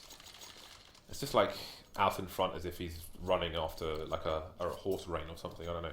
Anyway, G2 are 10 rounds behind TSM as they come into their bye round. Nades will be limited, but they have a fair few smokes to play with. And already Zipnix has found himself on long, just playing with the smoke here. Is he going to keep charging through it? Jacob's going to be not taken by surprise there. Obviously, Zipnix going to be at a significant disadvantage trying to push through that smoke. So, long will be retained. The split will be off despite Device's position, but can he pop some heads? Turn them into grapes. Change things. Indeed, he'll come to almost trade for his teammate. His teammate will just about survive for a second or two. Carrigan, though, eventually goes down to rain. So this is one of the situations where TSM would really like to have more than one smoke, but that's all they've got to work with. HMB's got it. He's going to throw away his flash. Oh, so close. There it is. The frag onto Dennis. Very crucial to allow them to move forwards, but of course Jaken lurks below. Device in with the spray down, so that's 1 versus 2 now for him. 40 seconds to play with. He's in with the fast plant. He's got to deliver some stellar headshots to win this one. In comes Fox, unrelenting the G2 side as they push the position of Device, and he'll go down pretty easily there to Fox and Rain, and that will be the round for G2. But they did sustain 3 players, or the losses in 3 players going down, and the bomb was planted for TSM. So I would imagine that they're going to go hell for leather in this round, this next round. All out. Yeah, this is going to be a high pressure situation for the G2 side. Again, TSM only 2 rounds away from victory here. And you can see how strained the CT economy is. Obviously, the T economy is as well, but with a 9-round lead, they're not going to give much of a damn for the time being. So it's going to be Zimnix pressuring the long area. Again, bit of spray through the smokes. Going to tag Jaken, but no frags just yet. G2 with TP Ball, who will be just holding the angle there for a while.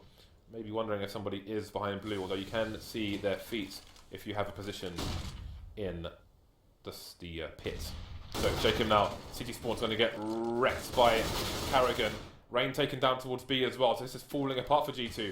And TSM move away from the door briefly as the CT's trying to trade, but this is going to be almost a 2-man spray down there for the CTs. Makalele missing the shot on short. G2 wondering maybe where the bomb is headed, but they will soon find out as it's going to be planted on B.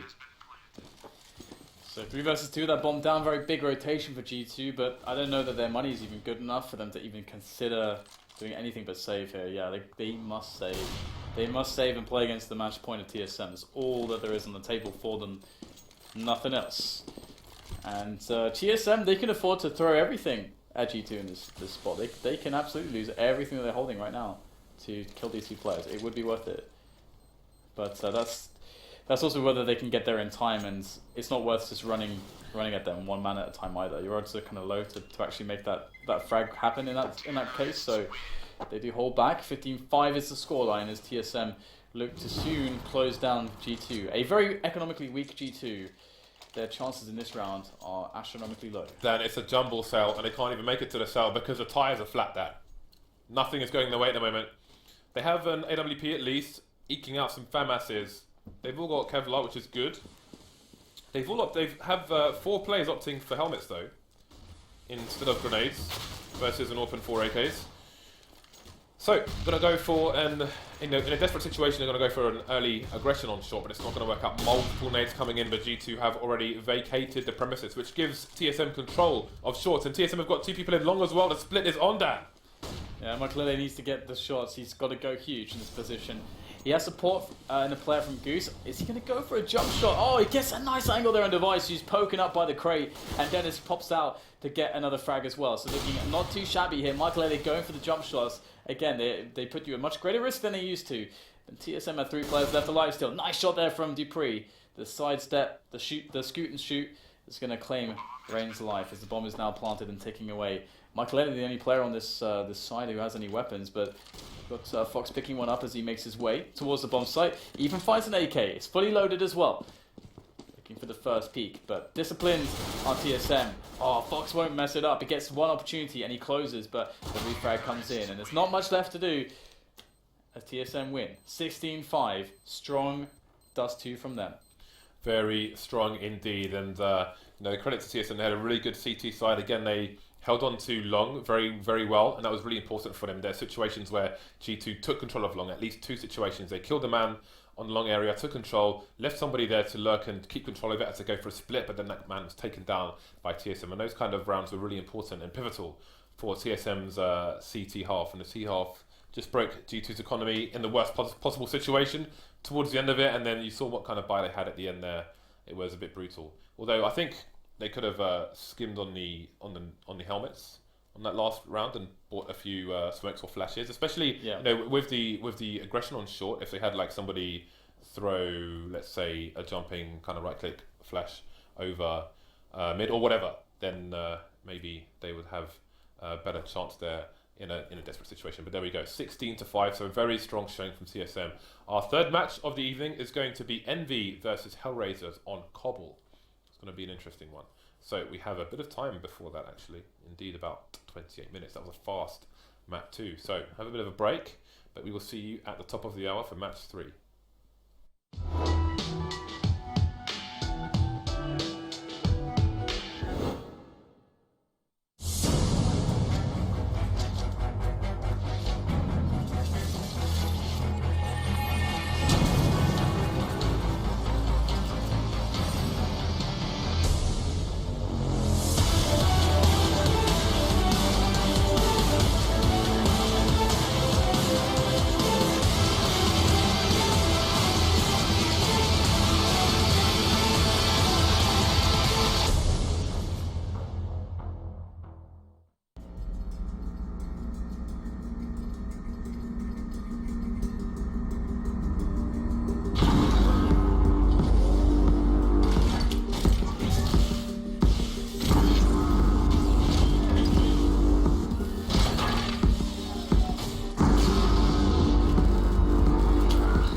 Are you an esports fan? Prove your knowledge and start winning cash on Alpha Draft Fantasy Esports. This year, we'll pay out over $5 million in prizes to over 50,000 esports fans every single week. To play, first select from hundreds of contests from the hottest esports. Then, choose your team of pros and watch their stats update in real time during games. Right now, we'll match every dollar you deposit up to $250.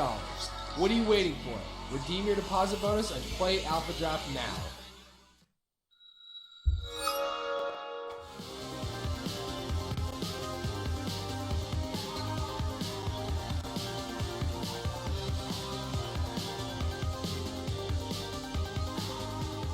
Going down B would have been a bit suicidal. The flanks coming in from Titan. They have a read on the situation already, but they've got to push through smokes if they want to defend this site.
protects my heart.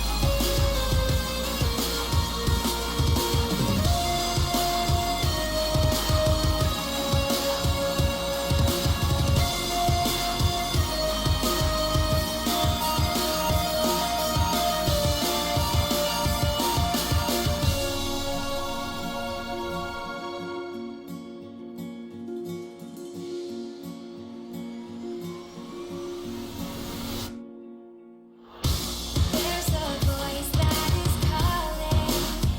It's calling for me to go beyond where I've always been longing.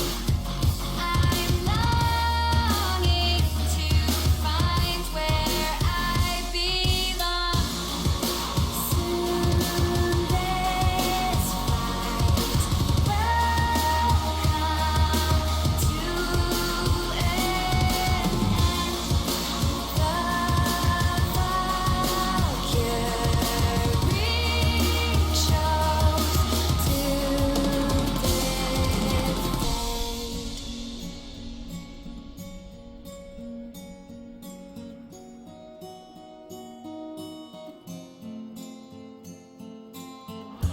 When we were young, endless wonder, thoughts of death were not a cause to live slowly. Now the unknown seemed to haunt us. Could this physical experience be free? What is fate revealing? Will I survive? Or will I fall?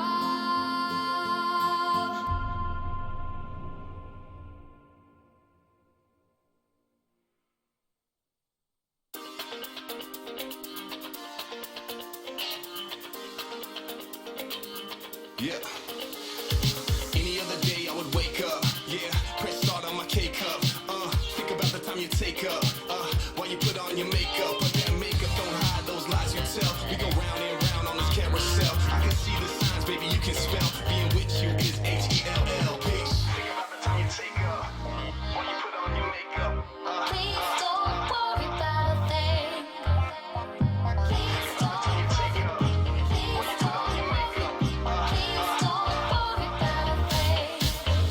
I'm sorry, baby, but it didn't mean a thing. I can see you're hurt and I know all the worry that it brings. Just believe when I tell you that it didn't mean a thing. 'Cause you're the one that I want, so please don't worry about a thing.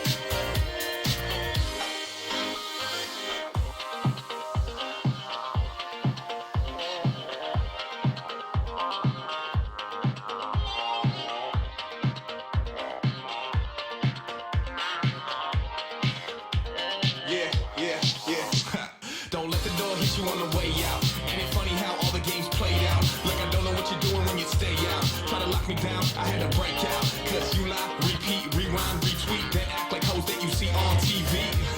What a crying shame, with a body in that frame and a half a brain. Think about the time you take up. When you put on your makeup. Please don't worry about a thing. Please don't worry about a thing. Please don't worry about a thing. I'm sorry, baby, but it didn't mean a thing.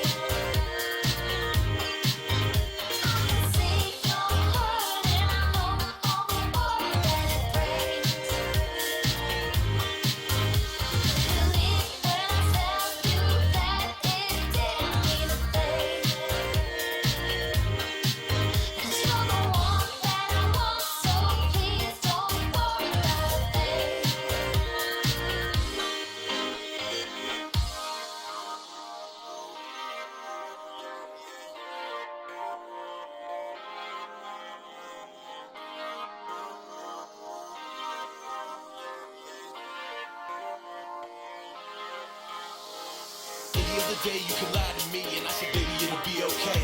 But today is not one of those special days, and baby girl, I'll be on my way. I'm doing me, and any other day you can cry to me and I'ma wash those tears away.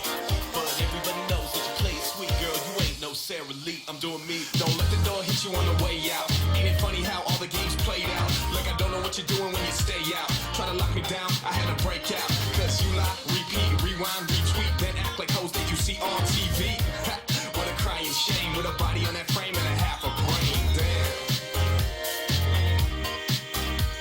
Yeah, yeah, yeah, yeah. With a body on that frame and a half a brain. Yeah, yeah, yeah, yeah. With a body on that frame and a half a brain. Damn.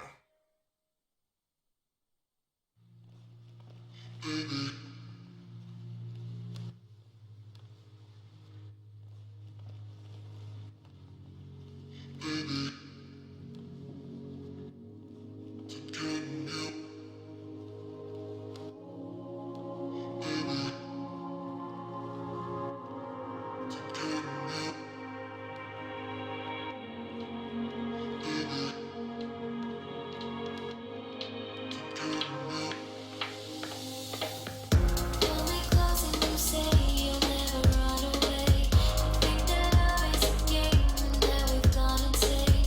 What we have is what one spends a lifetime searching for. Just with you I feel amazing, never felt before. Why would I be so ashamed from what we're fighting for? I'm standing right at the gates, walking your stairway to heaven. Baby, I'm in love, and I can't get enough. I'm yours truly, truly, truly, baby, truly. Baby, I'm in love. Can you feel alright? I'm yours truly, truly, truly, baby,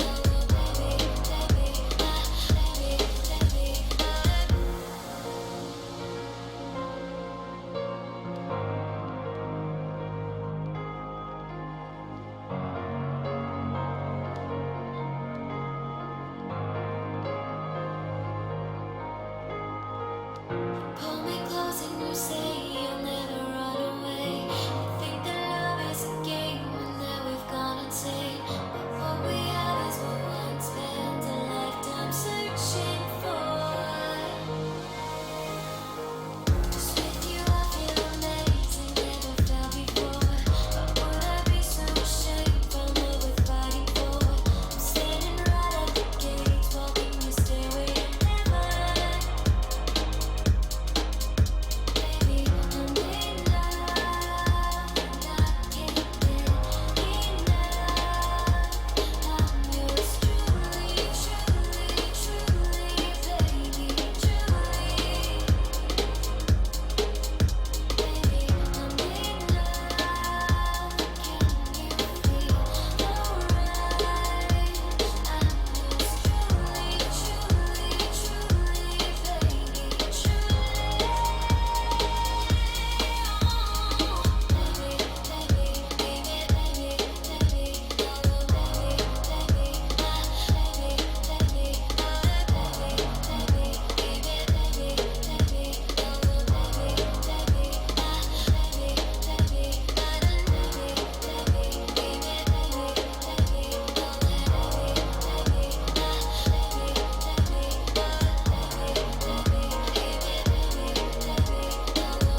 and touch the sky. A star's light shines on long after it dies. Oh, in the night,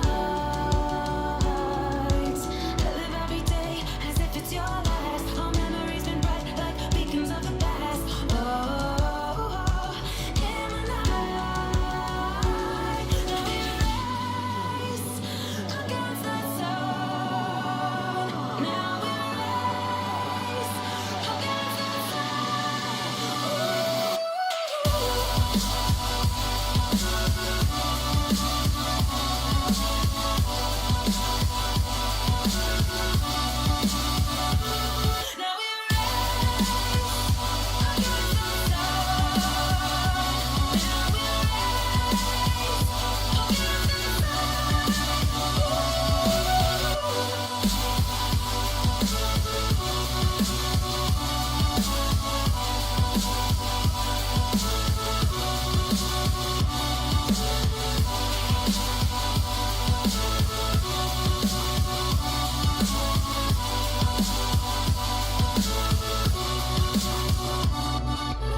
race against the sun. Now we race against the sun. Race against the sun. Now we race against the sun. Now we race against the sun. Now we race against the sun.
changing, always rearranging, always rearranging, always rearranging. That is constantly changing, always rearranging, always rearranging.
rearranging.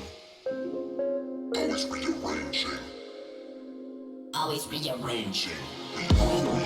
That is constantly changing. Always rearranging. Always rearranging. Always rearranging.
Hello and welcome back. We are here, finally ready for Envy versus Hellraisers on Cobblers. So, Hellraisers have 2 subs. Adren is being replaced by Oscar, and Sticko is going to be their 5th today, rather than Simple, who's been standing in for them for a few weeks now. And still, we haven't there's no real indication as to what exactly Dozier is up to. Left the team, and that's as far as we've heard. We haven't heard anything else. Maybe he's enjoying his esports money. Maybe he's doing that, who knows. But I would like to see him back doing something in Counter-Strike. So, odds. Wow, the odds just go from, they just get greater and greater. So 82% on Unicorn and CSGO Lounge for this match. Now, Adren is one of the key players for Hellraisers. He's not here. And Cobble might be a difficult one. I cannot from memory tell you what his role would be on the T side. We'll have to see. I think this is going to be a difficult one. Ignoring their opponents, 2 subs as opposed to the 1, and without Simple doing simple things. I mean, to me, Adren is just like an excellent kind of mid-round fragger that the longer you keep him alive, the bigger the chances are for your team to win a round, it feels like. Because he's really good at just moving around and just being slow, working positions, using the silencer to the greatest advantage. Like, because he will, like, sometimes just walk everywhere. And then he'll get the spot, because he still sticks with the silencer. Let's say a CT or he's picked one up. You'll get to this really cool spot where it's like he can get like a 1 versus 2 quite easily because you don't expect his position. Like, he's such a sneaky player, and he's so strong in those situations. I really like. He's really one of those players that's really fun to watch because he's a little bit different to what you see all the time and then what you expect. He's just one of those crazy roles. The problem is though, I mean, even though Oscar's been topping FPL and he's obviously a beast, they've got 2 stand-ins. Do you remember that game we casted with Hellraisers where it was like an inferno, and I don't know, by the end of the match, because of DDoS or something, we ended up with this team that was like not even close to being the same team as when we started. Like 3 or 4 different players. It was ridiculous. So just waiting for this one to start really, and that you would really expect Envy to start an easy time with this one. No Simple, no Adren. It's sad times. This warm-up's really exciting, I must say. We are due to start in about 40 seconds from now. So, I know you're favouring a landslide Envy victory. Oh yeah, of course. Envy look like they might be the 2nd best team in the world at the moment, or something in that region. They're definitely top 3. It feels like you have at events Envy is Fnatic and TSM, and I feel like there's like this gap between that tier of teams and everybody else at the moment. I guess the major is really what is going to tell us the next big story as far as like team skill and how well they will fare, but at the moment it kind of feels like that to me. Have you casted a major, Dan? No. Neither have I. So, Envy, do you have a score prediction? What round prediction? I think it really depends on who starts on which side, but I'm going to say if Envy start on the T side, that they're going to win something like 16 to 5. If Hellraisers start on the T side, I'm going to say that Envy will win 16 to 9. Alrighty. I'm basically favouring that a lot more rounds will be taken T side for both teams, but still a big favourites is envious for me. You know, I think it's very difficult to contest with some of the firepower that is on this T side at the moment. But if you look at the fact that there's two standards, it doesn't matter how good they are. There's going to be this level of disjointedness, which is something that, you know, a team that is one of the best in the world, like Envious, will be able to exploit. So pistol round T side Envious. That's a good news for them. Now Envious charging to drop zone. So the most typical, quintessential of pistol strats for the T side on the bomb site as they move forwards. Nice double entry, and this could be a fast pistol. Okay, so Hellraisers find themselves already at a significant disadvantage on the wrong end of the choke points as well. Covered with multiple NV players. NBK goes down, Happy's already in place to hold down a choke point, and there goes Oscar leaving Mo versus 3. Won't be enough. NV take the pistol round there on the T side. So you said 16-5 if NV starts on the T side? Yeah. I am thinking, I'm going to say 16-3 down. That's what I'm expecting here. I'm expecting... But you've seen the pistol round already. You have to believe me, Dan. You just made this after Dan, the fact. believe me. Dan! I was thinking it already, Dan. Alright. I swear. Okay, so Happy, maybe inspired by JW, has gone for the sawn-off. It is really good in those spots. I was never a big fan. I never really thought it was that legit, but I think Too legit to quit. But on this map, if you can just clean those positions out consistently, and Sawn-off is so good at that. You know, the positions close to the drop zone, including inside the drop zone, that is really strong for the T's. If you can just get one player that his job is every round just to do that, you can do it with great success. Then that is such a big battle already won, because it gives you such an opportunity to split onto the B-bomb site or to play lurk as your team takes the A push. So it's just so strong. So, easy rounds so far from Envy. Now we've got the anti-eco coming up. Should be another standard affair, especially with these weapons. Again, it's a case of moving accuracy. NBK with the scout, though, I'm quite curious as to what his application will be. Just holding an angle down long, getting a tag there, making things a little bit easier. Maiming Kucha, leaving him with just a few HP. So Happy he's giving himself a 1v1 with that smoke down through the choke point. Missed the first shot, finishes with the second, just making bank. Look at that, got 6.5k there now. See Kucha approaching, and Happy's just going to move out. There again, it's so simple there on Nanti-Eco with that sawn-off. Kucha, last man now, coming close, but taken down by Kiyoshima. That was just a money-making exercise for Envy. Happy already on 10k, and he can continue with the sawn-off if he chooses to. Yeah, it's really good. Really cost-efficient drop zone, and he's shown some good skills with that. He's going to actually throw it to MBK, so really nicely done, as they keep the Mac 10 on Apex as well. So pretty strong economic start from them.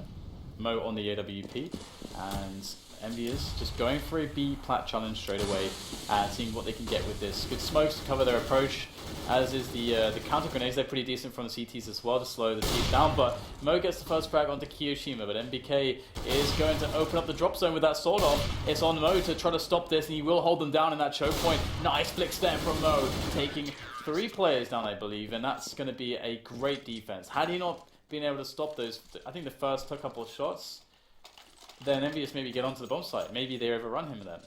Yeah, the problem is it's really, like, if, again, as you just mentioned, basically if Mo goes down, then his team are going to be in a lot of trouble. So it's going to be hard for him to have that kind of consistency all the way through the CT half. It is a difficult map to defend on here on Cobblestone. So far so good, but Envy again, they didn't really buy up following the initial 3 rounds, so they will have no problem buying this time. You can see NBK now on the auto sniper. I know some of the NV players were having connection difficulties yesterday, 2 players playing on 4G connection. I'm not sure if that's the case today. So there's a pop flash allowing the Envy players to move into the mid area. Down goes Oscar. Looking for more frags are the Envy players. And they're coming up in numbers, but Kuchi's taken down one. Almost got a second. There goes Kishima, and he's heavily tagged NBK as well. He's having to push 2 teammates and also Sniper. 2 versus 2 now.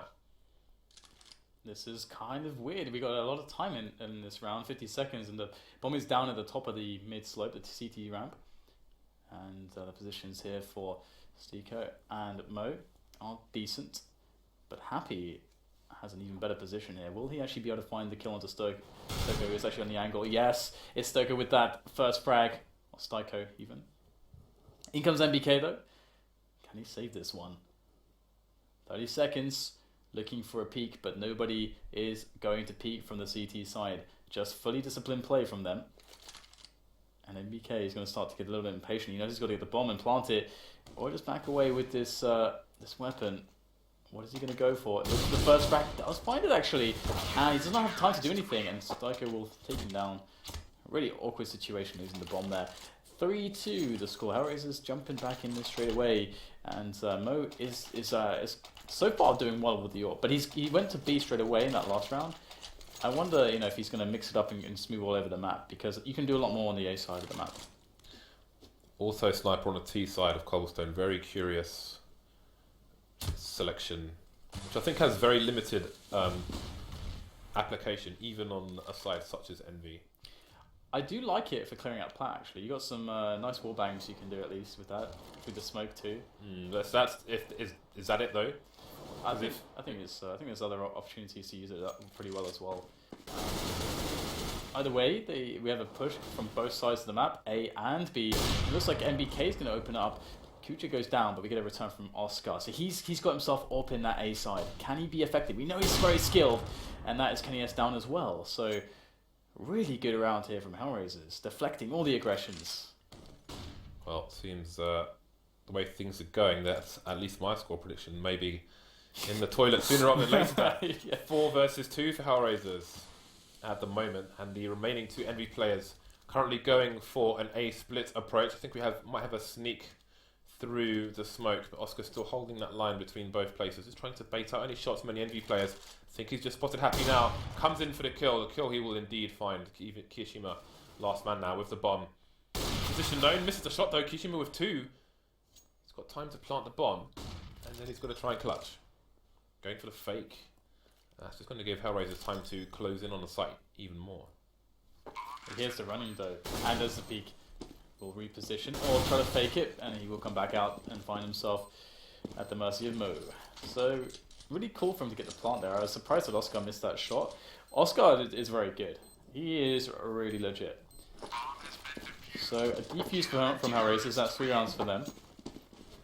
But the bomb going down and losing 3 rounds consecutively means $2,400 and $800, so $3,200 for the envious side in that round, meaning that they can field a decent buy here. We've got 3 AKs, loads of grenades as well. Might see a bit of a B execute, although they are going everybody towards this A site. Ooh, Oscar misses the flick. Definitely had an opportunity there, but it has been missed for the time being. So it looks like a fast play from Envy. Gonna need to get around on the board now with the difficulty they had in the previous ones. Oscar getting another tag there, but he's going to finish NBK as well. There are more plays to find. Mo coming in with a second or take down Kenny S. So this is not going the way of Envy. Only Apex remaining now, but he's done the damage. He's picked up the bomb as well. 2 versus 1. He's got a side to himself with the smoke in the connector area. So is he going to go for the fake as well? You can see Stiko playing close. He's going to go for the peek, and Apex's fake will pay off for him. He's seen the nade come in for the last player as well, so he knows roughly where he is. Another fake. Angel coming in behind the APC now, and Apex might be in trouble when he goes for the plant, if he goes for it. He won't, and Angel will shoot him straight in the face. Oh, an expensive round for Hellraisers, but they take it to 4. That was crazy. Apex going absolutely nuts at the end there. I love the first kill he got off the first fake. That was pretty sweet. So 3-4, and Envious could force if they wanted to. They're going to go for kind of like a halfway sort of buy there, which, as you can see, looks kind of strong. It's a lot of Tech 9s, a lot of an MP7, full nades, Kevlars. This is a scary round. And what are they going to do with it? You would expect them to use the numbers advantage, but hey, Apex will pick up the kill onto Oscar, which I'm not sure if he was actually AWPing, and don't know what they're going to get from that, but it looks like they won't go for the gun. Oscar had an MP7. Ah, okay. Well, we are going to have Angel locking down this position at the end of plat. Going to find himself a couple kills there. That's really important there for Hellraiser. They should be fine with Angel in that position. Shouldn't really be too easy for them to plant. Oh no, Angel gets caught there by Kenny S. And now it's on Mo and Kucha with those rifles. And they are playing against low players. Mo is going to take down the bomber, but just after the bomb was planted. Oh wow, Apex just tapping him down. Boom. Apex is really saving Envious. So 4-4. See what by the T's come out with. You can see how Razors have wondering where all their money has gone. They will go for the Force though. Mo with the Mag 7. He's gone from an AWP to Mag 7 long range to shorter than shorts. Oscar with the Scouts. See Kucha playing the blind spot, maybe moving away. That's Oscar to get the information as well, at least from the mid position if they come through the side. You may not have the info, never mind. Kiyoshima losing to the jumping Mag 7. Angel coming in for extra pressure as well. Maybe running distraction. They're going to go for the boost onto plat eventually. Happy's might get caught in by the CZ, indeed he will. That should be a nice gun for Angel a bit later on. So 5 versus 3, leaving only Oscar towards the A site for the time being. He's going to get a frag through the door onto NBK. That's the bomb loss for the T's for now. Remaining players going to pick it up, but they have a big task on their hands. Wow, the jump scout is not as good as it used to be. Getting tagged is Oscar. Doesn't go down immediately though. I don't think he gets a good tag either. So this is still doable. It's still on here for Kenny S. He's got himself up against 3 players. There is 40 seconds to play with that AWP in hand. He knows one's behind the APC, but they're not going to show themselves. He's got the bomb on his back. He can take path towards B, but he does not know if there is a CT there. So danger lurks in every corner for Kenny S as he plays this round out, but he is starting to run lower and lower on time. Misses the quick shot. Will have to go and just gamble it away and just charge into that B bomb site. And indeed, it's going to be clear. And Kenny S is going to pick himself up a bomb plant and a clutch situation. The CTs will make their way in. Kenny S needs 3 frags to win this round. Moving into the chicken coop now. So he's going to try and give himself the 1v1 opportunities, but susceptible to wallbangs as well. There's the first one. Second one coming in. Angel's heavily tagged. He's going to go as well. So it's Mo with a Mag 7 versus an all. Oh. Kenny S has got a clutch, of course. He's got a clutch. It's Kenny S taking the lead again for Envy. That's what happens when you step to the king. You get executed, James. All of you. No jesters in this court. Clear the floor by any means necessary. Amazing. He didn't even have any Kevlar there. Really awesome clutch there from Kenny S. And that's going to knock Hellraisers down quite a few pegs because they have no money to play with. It was a sick round from them that they forced up and everything, and it looked really good, but Kenny S happened. But Kenny S, full stop. Thank you for playing. One man down for both sides. Again, it's Envy back in the lead. Apex is moving faster and faster. There is an AK onto Mo, which has been picked up. You can see Apex was pushing with the MP7, but it's now gone to that AK. Frags for both sides. Angel with an important flank. Going to make it 2 versus 2. Is he going to continue to push? Indeed he is, with his teammate running distraction. It's going to be a trade. And now things get sticky for Envy. NBK is going to shoot people in the head down. An expensive round, but on the T side, they will care less than the CTs would. 6-4. So this is looking quite interesting at this point.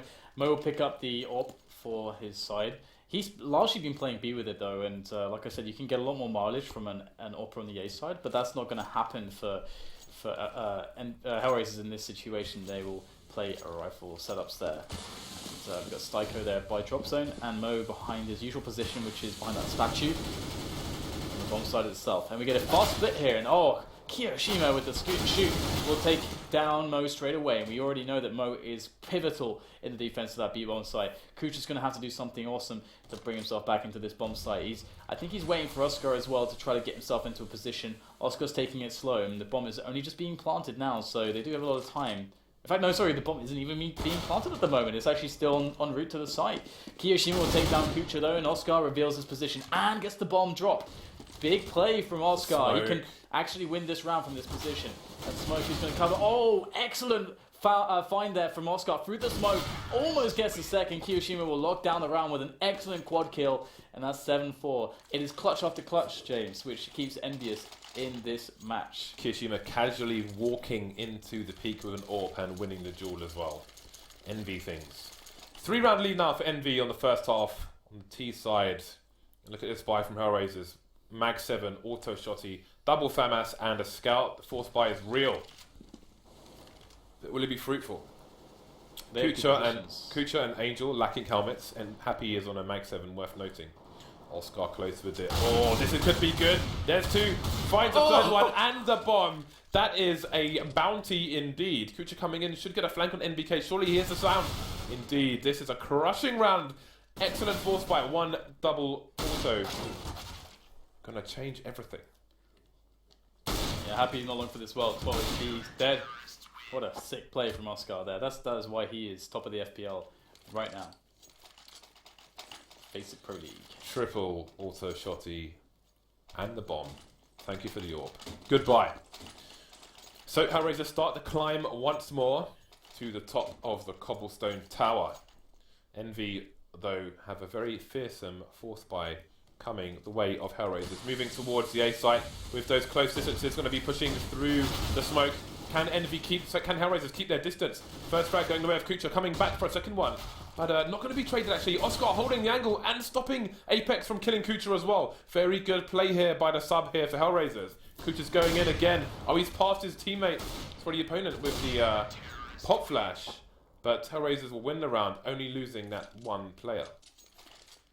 Yeah, Oscar is top fragging right now for Hellraisers. Again, he's getting a lot of mileage out of the AWP in that position. Good cover for his teammate. Kucha did die in the end, but I mean, Oscar did, of course, what was necessary to win the round. 7-6 is a pretty respectable scoreline. I think, 8-7-9-6 for the T side is, or even maybe a little bit more, is what you would expect at the moment as the score. So we both have to respect that because our predictions are wrong. Well, yeah, this is really good. We're wrong there. Really good half from Hellraisers so far, and they got two stand-ins. Kucha's there, facing the drop, and he is going to be dead.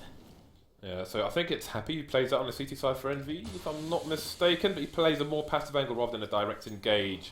Kucha managing to only get one. M4 picks up by Apex, 4 versus 4 now. Again, Envy on the force buy, and Happy's just lurking. Does he realise though that there is a flank? Angel's making too much noise, but he gets a frag regardless. 4 versus 2 now. Kenny carrying the bomb for his team. Apex trying to finish off a player in CT spawn, and indeed he will do exactly that. Sicko coming in from the balcony area, but there's a player behind him. Apex is unable to reload the gun. Going for it now, and indeed he will finally make it on the second attempt. Sicko should have heard the reload, but does he realise how close that T is? Finally, Sicko will make the frag while his teammates one distraction, leaving only Kenny. But he won't be able to do any more, and the score is now tied. This is actually a sick CT half now from Hellraisers. Like, they can even actually win this half. That's brutal. Brutal.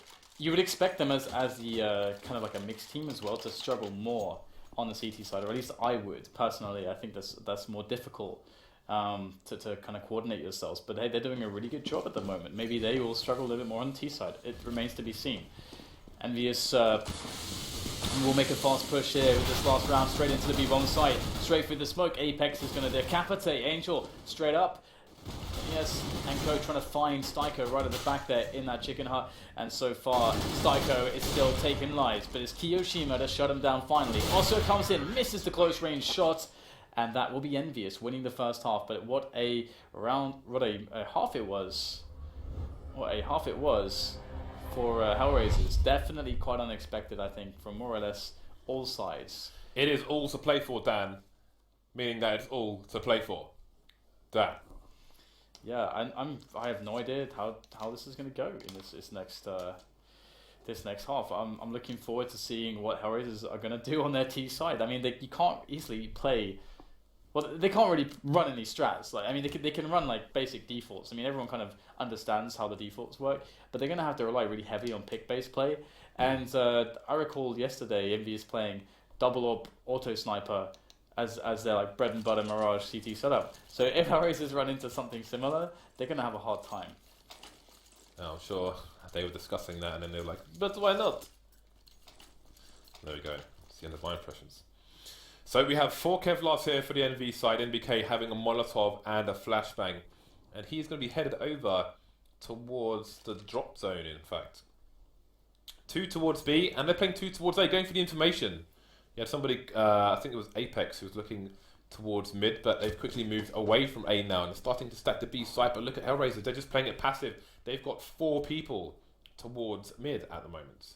and they're going to be creeping slowly but surely. So we may see a rotation from Envy back into a better spread. We shall see. For now, it's going to be Kenny spotting towards A with the stack towards B. This is quite an important round for Hellraisers, and so far they are choosing a good approach, but Envious not spotting anything towards B early on, are starting to fan back a little bit, getting themselves onto A, but these positions for Envious are not good. They're quite exposed. They can get easily overrun on that bomb site. Envious needs to hit shots at range. They need to thin out the push before it gets to the bomb site. Nice flick from Kenny. Where is the rest? Oh, great shot from Kenny. Another one coming in, and Apex starts working as well as Kenny gets the last one tap to bring it to a close. Great round from Envious. They had to get the kills early on in that push, and they did just that. 9-7. Good start for the French side. See if it can continue. Double mags coming out, expecting some force by play here from Hellraisers. They're going to be looking for the meat shots, looking to take Hellraisers straight to the butchers. Got all the pistols here, Tech 9, the one tap, CZ P250 here for Hellraisers. I think we're going to have a boost coming in from Happy as well. And he's going to continue with it. Just going to tag Oscar on the shoulder, and he's going to move back as Hellraisers do not have the means to take this engagement. No nades whatsoever on the team. All they could do is maybe boost in this position, but they can't be prepared for such a scenario. Don't do it, Oscar. Don't do it. Going to go for the quick flank. No. I think he's seen Happy, and indeed, Happy's going to miss the shot. Nice bait there by Oscar, and now the Mag 7 will be in the hands of the T side. What is the reaction from Envy here? We've got fast engagements. NVK gets dinked a little bit, but he will dink him straight back and follow up with another shell in the same shot, finishing Oscar, sending him into the next round. Oscar has no regard for his own safety, his own life, his own livelihood. Styko, meanwhile, has found an opening onto the B-bomb site, and that is something that Envious are going to have to deal with now, as all these players from Hellraisers are making their way to plant that bomb onto this site, but they are getting assaulted at the moment.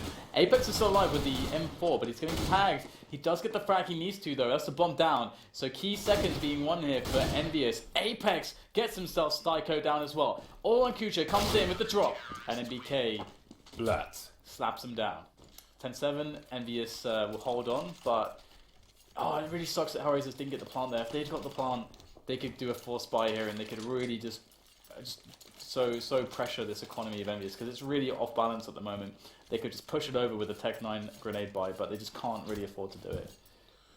So Hellraisers more or less on the full eco here. We've got two P250s and a Deeg, and that is your lot. I think, we speak about sometimes on these eco rounds where a little bit is spent, if it's worth getting some nades to try and get essentially a desperation plant. But I think this is one of the harder maps due to the multiple choke points the T's need to get through, at least for the A side. So they're going to go for the push here. Oh, insta dink on the close rifler Apex, but he's going to get out there with his gun intact. Boom goes Deagle. Just one cursory frag. Oh, I think it was Kenius who got dinked actually. But there we go. Only one play down for Envy, so not a bad anti-eco by any means. Spy coming out for Hellraisers now with a 4-round deficit. I think you can really justify, like if you have some really cool pop flashes that you've tested, and you know work against specific positions, you think those positions are very likely that the CTs will stand there. I think like having 2 flashes or something for those kind of pop flashes are like so cost efficient in rounds like that to try to get those 2 kills that you want. But either way, moving into this round, nice little nade from Oscar there.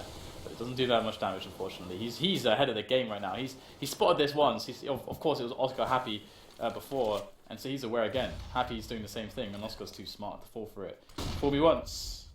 I don't know, how does it go, James? Well, never mind. Apex has killed the bomb carrier and the trade fragger and has smoked off the bomb down. We saw this on the other half, and now the same thing is happening to Hellraisers. They've taken down Happy, which means there is a few seconds of potential for a flank, but not really. Kenny putting a stop to that. 4 versus 2, control of the bomb. Not much for Hellraisers to do now. This is not a good situation. They need to do economical damage at least. They've only killed 1 player so far in this round. Yeah. And we have all the advantages. Apex is so waiting for this. Oh, okay, maybe not. He's not really waiting for it all that much. The Styko is going to actually find himself to cross in that position, so it's unfortunate that Apex kind of went away from that spot just in time for Styko. Oscar's going to come in and support. Pop flash in. Or it's not really much of a pop flash though, so I take that back. But flash in, finds the entry. Will he expect a close player? No. Apex takes down Oscar. We get the trade though from Styko, but he's run out of teammates. He's moving fast. Well, not necessarily fast enough at this rate. 10 seconds for him to play with. Gets the next snap, but he needs to get the bomb down. There's nothing. That's the only priority right now. He cannot run out of time, and he's got it with the half second left to go on the plant. He can still win this round. Popping up towards the roof.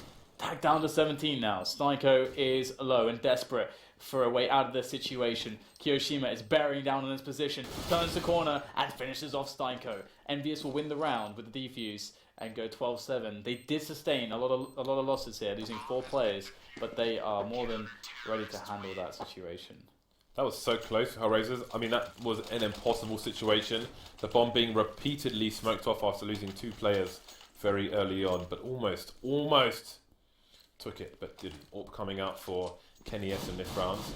And again, you can see the strains of the CT buy. You can see the advantages of the T buy. Oscar going for a sawn-off, which, as we have seen, is legit on this map. But does he have the style to profile with the sawn-off? That it's another wrestling reference. Don't worry, your sweet head. I remembered what I was supposed to say earlier, but I don't know that it's too far gone now. At this point, we have the entry attempts coming in, and Angel will claim control of the A side of the map here for his team. So this is so much pressure on MB as we see that is forced the rotation out. MBK has had to distract himself from Connector, and it doesn't even matter anymore. Angel's going to take him down. Kenny S has to kill everybody by himself pretty much at this point, as these Ts are slowly beginning the onslaught towards the A-bomb site. He's going to turn in for the next kills. They must know where he is. Kucha takes down Happy. There really is no help coming for Kenny. He's going to go down. There's a nice snap there from Oscar as well with the sawn-off. And that was an almost flawless round from Hellraisers. Wow. So the money is now crap, Dan. It's crap for Envy. And it's a 4-round advantage, though, for them to try and rebuild. So we'll see if they can do it. By just about coming out for Hellraisers now, a little bit late there. And it's going to be a stack from Envy. Are they going to boost through this smoke? That is the question. There's a very close smoke to the edge there, so it'll be lots of questions for Hellraisers. Are the CTs in the smoke? Are the CTs close right once you walk through that half wall there? So they're stacked entirely over towards the B-bomb site. So how long will it take Hellraisers to find this out? Are they going to wait too late to do it? There's often we've seen these situations where the push comes in too late and it's hard for them to clear the sites. Mainly on Inferno, but you can see it is possible here as well. Many sneaky nooks and crannies on this site to be cleared. Angel just creeping through the underpass on his own. No flashes coming in. Maybe Hellraiser's not wanting to give the full game away. As you can see, the numbers are over towards A for the T's at the moment, with the solitary lurker towards B. Okay, giving up the position just when he could have had an angle. And Oscar stays alive. Okay, he's very, very dead. Oscar is using this opportunity quite well, but can they actually get the weapon? Maybe they can actually. They are darting for it. And they do well pretty much just to save the weapon. There's no way they can get into the A site. It's not happening. Save the Kevlar, save the weapons. It's a fine choice. They can sack Apex and Kenny S for exit attempts. That's pretty good. But definitely keep Kyo and Happy alive. So Hellraiser is battling back into this round, and it's quite surprising how much trouble they're giving Envious. But you know, there's so much individual skill on this team at the moment, with Oscar standing in, that it's working out quite well for them. You can see Apex rotated all the way through T-spawn to try and get some exit frags there towards long A, but in fact Hellraiser's cleared the path towards B, so there will be no exit frags for him. So looks like Envy will be going for the buy once again. Should be a good buy. See the rifles here, reasonable amount of nades from Happy and Tsukishima. Bit short on Apex, Kenny and NBK though, but they have the smokes. You can see that's the priority. Every player with a smoke here for the Envy side. So can Hellraisers continue their good fortune? You can see Mo rocking the stolen AWP of Kenny S. So here we go. Hellraisers pushing the map slowly but surely, and Envious waiting patiently. And the patience will pay off as Apex removes Angel's legs from the equation. And Hellraisers now down a man. So they're going to start grouping up and see what they can do as far as map control goes. They're probably going to go for this B play, I would imagine, in this kind of a spot, because they know that Envious have like a tight setup on the A side of the map. So it's very likely if they try to push A, they're going to lose 1 or 2 members probably before even getting to the site, and they can't afford that situation. B is a much safer bet, and that's exactly what they're going for. Moving towards this position now, B plat is Kiyoshima is waiting. He's looking for the frags. So the spray down begins, well, the burst begins, but will the spray down come into effect? Gets naded down, 20% of his life gone. Comes out now with a flashback from a teammate, there's 2 for him, comes out for the Deagle. Mikechi combining for another one, Sticko just with a little bit of health left. The nade will be enough to finish it off. Envy surviving with all the players, getting the AWP back into their hands as well. Good round for them, economically, and to extend their lead once more. It's actually funny that Kiyoshima lives in that position. He just throws everything at them. I think he's just expected to die so much sooner than he never did. So Kiyoshima likes to stand behind boxes. Well, it's a good thing he's playing Counter-Strike then, James. Indeed. Although if he was playing Metal Gear, he could be in the box. Never mind. Potential boost coming in from the CTs. I'm not entirely sure if they're going for it or just peeking. We will find out soon enough. So again, Kiyoshima holding things down. I think he's peering over the smoke, but will he see Oscar? Will Oscar see him? It's going to be a difficult one, but I think Oscar might have the advantage if he keeps the scope alive. Kiyoshima jumping off the box after being flashed there, so no engagement yet. 3 CTs over towards the B-bomb site. Envy half advanced towards A, moving to a support position on long though with 2 players. This is going to be tough actually, because Envious don't have like a really good hold on drop, and it looks like there might be 3 players looking to jump down drop from Hellraisers, or 2 players at least, and there's nobody in there, so they already lose Kiyoshima towards B flat. This is a disaster for Envious already, just from a setup perspective. In goes Hellraisers, snapping onto the bomb site. I don't know what Envious can do in this position. They're just so spread out. They can't play off of each other. And they are being picked to pieces by Hellraisers. Kenny S and Apex are in with a couple of frags to break back into the bomb site, but they're still against 3 players. Great peek and shot from Oscar, leaving Kenny S to his own devices. 1 on 3, and it's going to be a difficult one. The flick comes in, but he finds no result, and Angel is lurking in. Hellraisers are finding more victims in a US airstrike, Dan. Kenny S only has 10 HP now, and he's going to fall as well to Angel. 3 players surviving for Hellraisers. They close the gap, but they're still... Envy are almost too close to the end of Hellraisers, so Hellraisers need to be careful. Although the money is strained for the French side at the moment. You can see Apex going just with a 5-7, it seems. Yeah, no armor for Kenny S either. Yes, it's actually a pretty pivotal round because they have to eco if they lose this, so that brings Hellraisers already to 12. And then Hellraisers also, because of the nature of those rounds, should have clean rounds, which means their economy should be much better than Envious's, meaning that Envious, despite having a 1 round lead, will be at a disadvantage because we're almost at the end of the game. So, in reality, Envious, if they lose this round, are in a horrible spot. They don't have the best weapons. They need to win this round. They have a better setup than the previous rounds, generally speaking, at the moment, but unfortunately for them, Hellraisers are going towards A and not B right now with the bombs, so it does seem quite committed. The frag situation regarding I think it's Oscar. Is Oscar AWPing drop? Yeah, he is. Wow, Passively as well. that's really interesting because okay, he's gonna fall back. I was gonna say because having a lurk player there actually get the kill and move into connected will win the round for Hellraisers, but he's got an AWP, so that's tough. There we go. Now the push seems to be coming in, or almost a split, coming towards A, but there are 3 players ready and waiting. The flashes, forcing the issue, and Envy will lose 2 jewels. We've got Happy lurking through behind the smoke, as Happy does. Happy does. We'll see if he gets any frags, but meanwhile his teammates are going to go down. Happy will be traded, leaving only Kenny S versus 4. He will have to scarf up. Seize the barrel of Oscar's gun, but it's not going to be enough for him to get Oscar himself. So Envious are playing too scared there. I'm so happy that Hellraisers showed everybody right there that this is how you punish defensive play. You nade the hell out of them. Like we saw the Molotovs going into the site there. What are they going to do in that position? What you gonna do? They just can't do anything. They just instantly die every time. When Hellraisers nades come for you. Sorry, yeah. I'm sorry. The incendiaries or Molotovs in that point of view is just so good. And teams do not abuse passive play enough with grenades. So good to see from Hellraisers. Mo's going to kick it off with the kill on Kenny S there. And this is a situation we're talking about. that Hellraisers should be able to build bank in this round. And Envious, they need something. They need to get something out of this round somehow. Kills, guns, something. They cannot let Hellraisers get this for free. And in the following rounds when they have a bye, they cannot let Hellraisers take map control for free. That can't happen. Envy's money has been swindled. They're left with just 1 AK and 2 pistols. 3 versus 3 now. Apex has no armor. There's a second AK, but it goes down quickly for Envy. But Kuka's been left in a 1 versus 2, and he's going to go down. I don't know how that round just spanned back into Envy's favour in the space of a second. It's called Apex for 29 frags, James.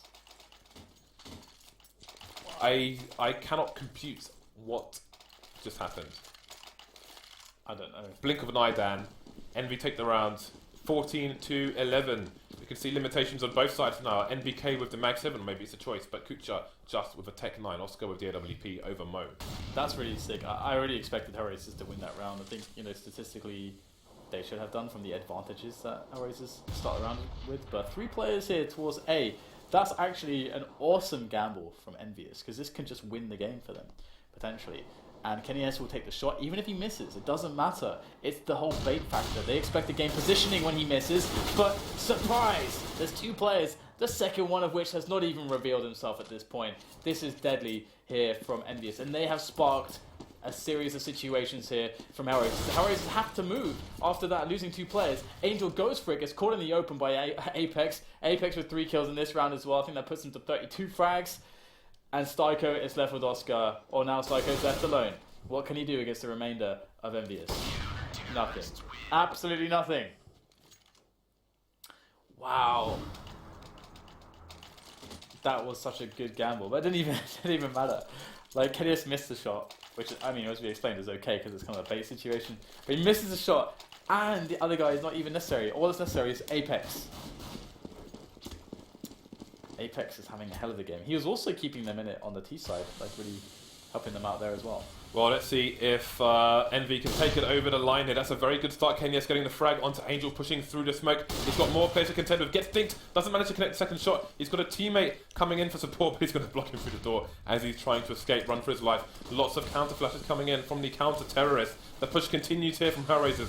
No more players have been lost. There's a P90 with NBK. It's going to be super dangerous, but they're close enough to go for the one-taps. Speaking of one-taps, Oscar taking down Kenny, following up an NBK. 3 versus 2 here. You can see the bomb is down, needs to be collected, but the C2s are swarming like bees around the hive. Only Oscar left, going to get 1 more frag with it. But he's up against 2. I'm not sure if the CTs have found the bomb just yet, but they're both looking... Ooh, they had a crossfire. He's jumping on the balcony. He will get back up to kill Apex. So, Apex versus Kiyoshima. Sorry, Oscar versus Kiyoshima. Oscar will have to find the frag first. He needs to land the first shot because otherwise he's going to get an M4 to the grill. This would be for the ace as well. Oscar gets the ace! Nice shot right at the end there. This guy is pretty awesome. And he's going to keep Hellraisers in it for just 1 more round. And it's kind of crazy because Envious don't have much money left. They're going to have a really horrible buy in this round if they buy at all, which looks like they're deciding to eco. So they're going to use their round advantage to get a better buy in the next round. And you can see the Hellraisers don't have the best buy in the world this round either, but that took a phenomenal ace from Oscar there. 3 more rounds to go. Envy on the pistols, but we know what they're capable of on the pistols. So we'll have to see. NBK taking a passive approach to the drop zone. Just having a look every now and then, not holding an angle consistently, which would make him susceptible to pre-fire. Now he's going to hold a very difficult angle for Sticko here to deal with. Molly coming in will force NBK to rotate. All the dink coming in, leaving Sticko with only 2 HP. And he'll take down Oscar as well, while Sticko's still alive with only 2 pixels of health. The nade is going to be the end of Sticko. Pretty interesting right now. Nice shot by Kiyoshima. That's a weapon to be claimed at all like that. Just like that. Once again, Envious claim a round with nothing but pistols. So 16-12 for Envious there. A little bit closer than I expected, than you expected as well. A lot closer, I'd say. And Oscar showed his individual talent, and we built him up at the start saying, this guy is top of the FPL at the moment by like 200-300 points or something. It's not even that close, to be honest, right now. So you can see that the guy has a lot of skill. Do not forget, you can also be in the FPL. The top 50 from the Master League, top 10 from the Platinum League, every month go into a qualifier, top 5 of that go into the FPL. So you could join those people and try and wreck them or get wrecked. So that was a good performance by Hellraisers again. Exceeded both our expectations. Great performance there by Oscar. Wasn't enough though. Envy take the W 16-12. Our next match is going to be Virtus Pro versus TSM on Cash. This is the one I'm looking forward to the most. I'm not sure about you. Oh, that's what you bet on, yeah. It is indeed, yeah. So I was favouring Virtus Pro. We're going to set up that match ASAP. So stay tuned, guys. We will see you back here in a few minutes.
You an esports fan? Prove your knowledge and start winning cash on Alpha Draft Fantasy Esports. This year, we'll pay out over $5 million in prizes to over 50,000 esports fans every single week. To play, first select from hundreds of contests from the hottest esports. Then, choose your team of pros and watch their stats update in real time during games. Right now, we'll match every dollar you deposit up to $250. What are you waiting for? Redeem your deposit bonus and play Alpha Draft now.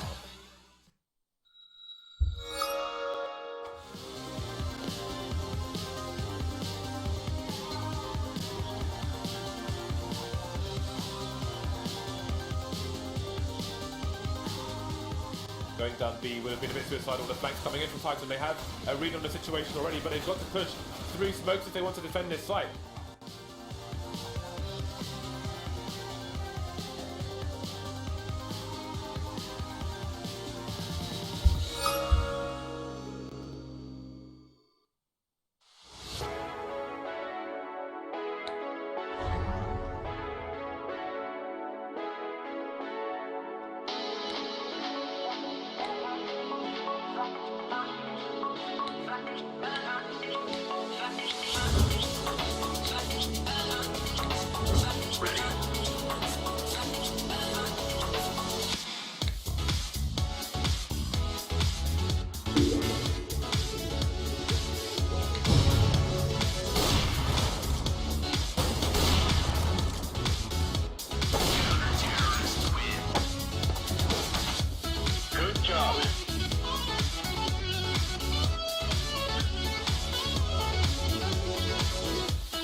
Our backs against the wall. It seems impossible, but there's nobody else I want by my side, just standing with me to take this fight through the rise and fall. With our fearless hearts, we could be the odds, and we could live for 1,000 years. We could be legends. If we all go down, if our time is now, we could let everyone know we were here. We could be legends.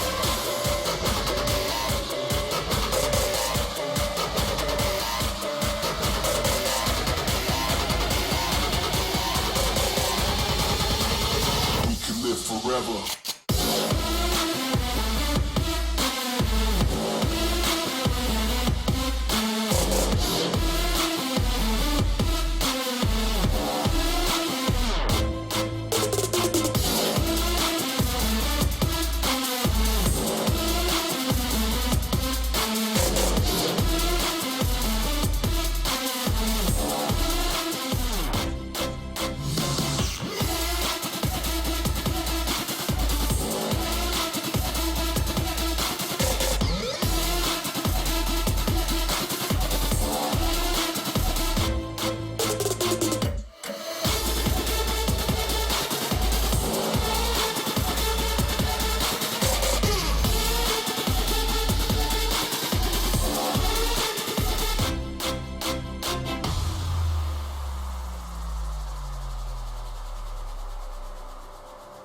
We dream so colorful.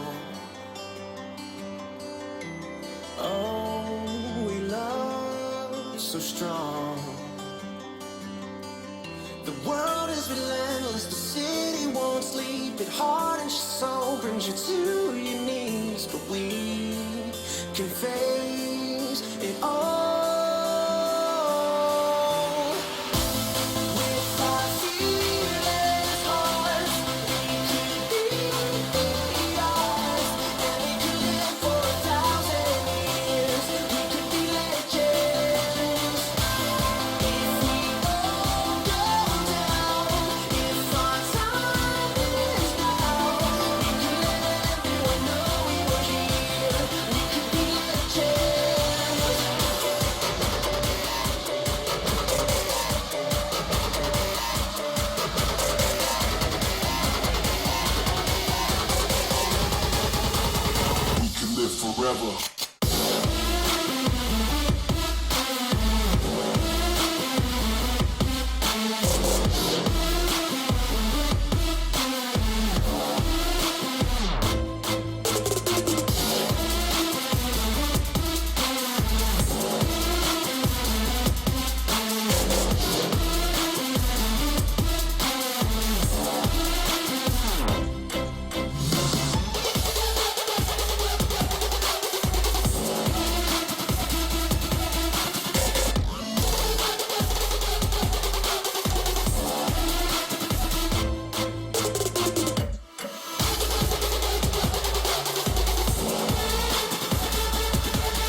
never forget that you were here.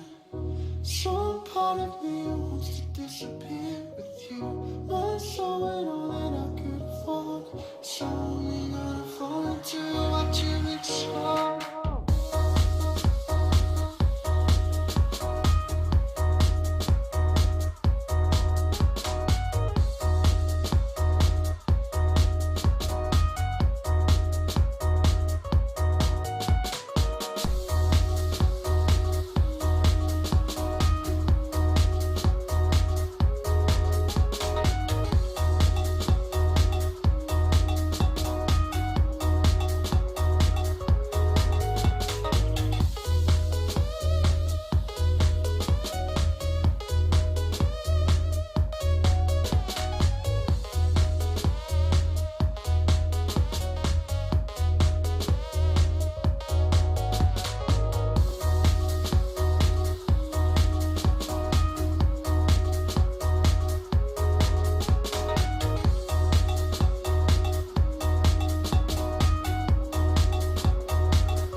Hello and welcome back to the Face It League Stage 3, the final stage of 2015.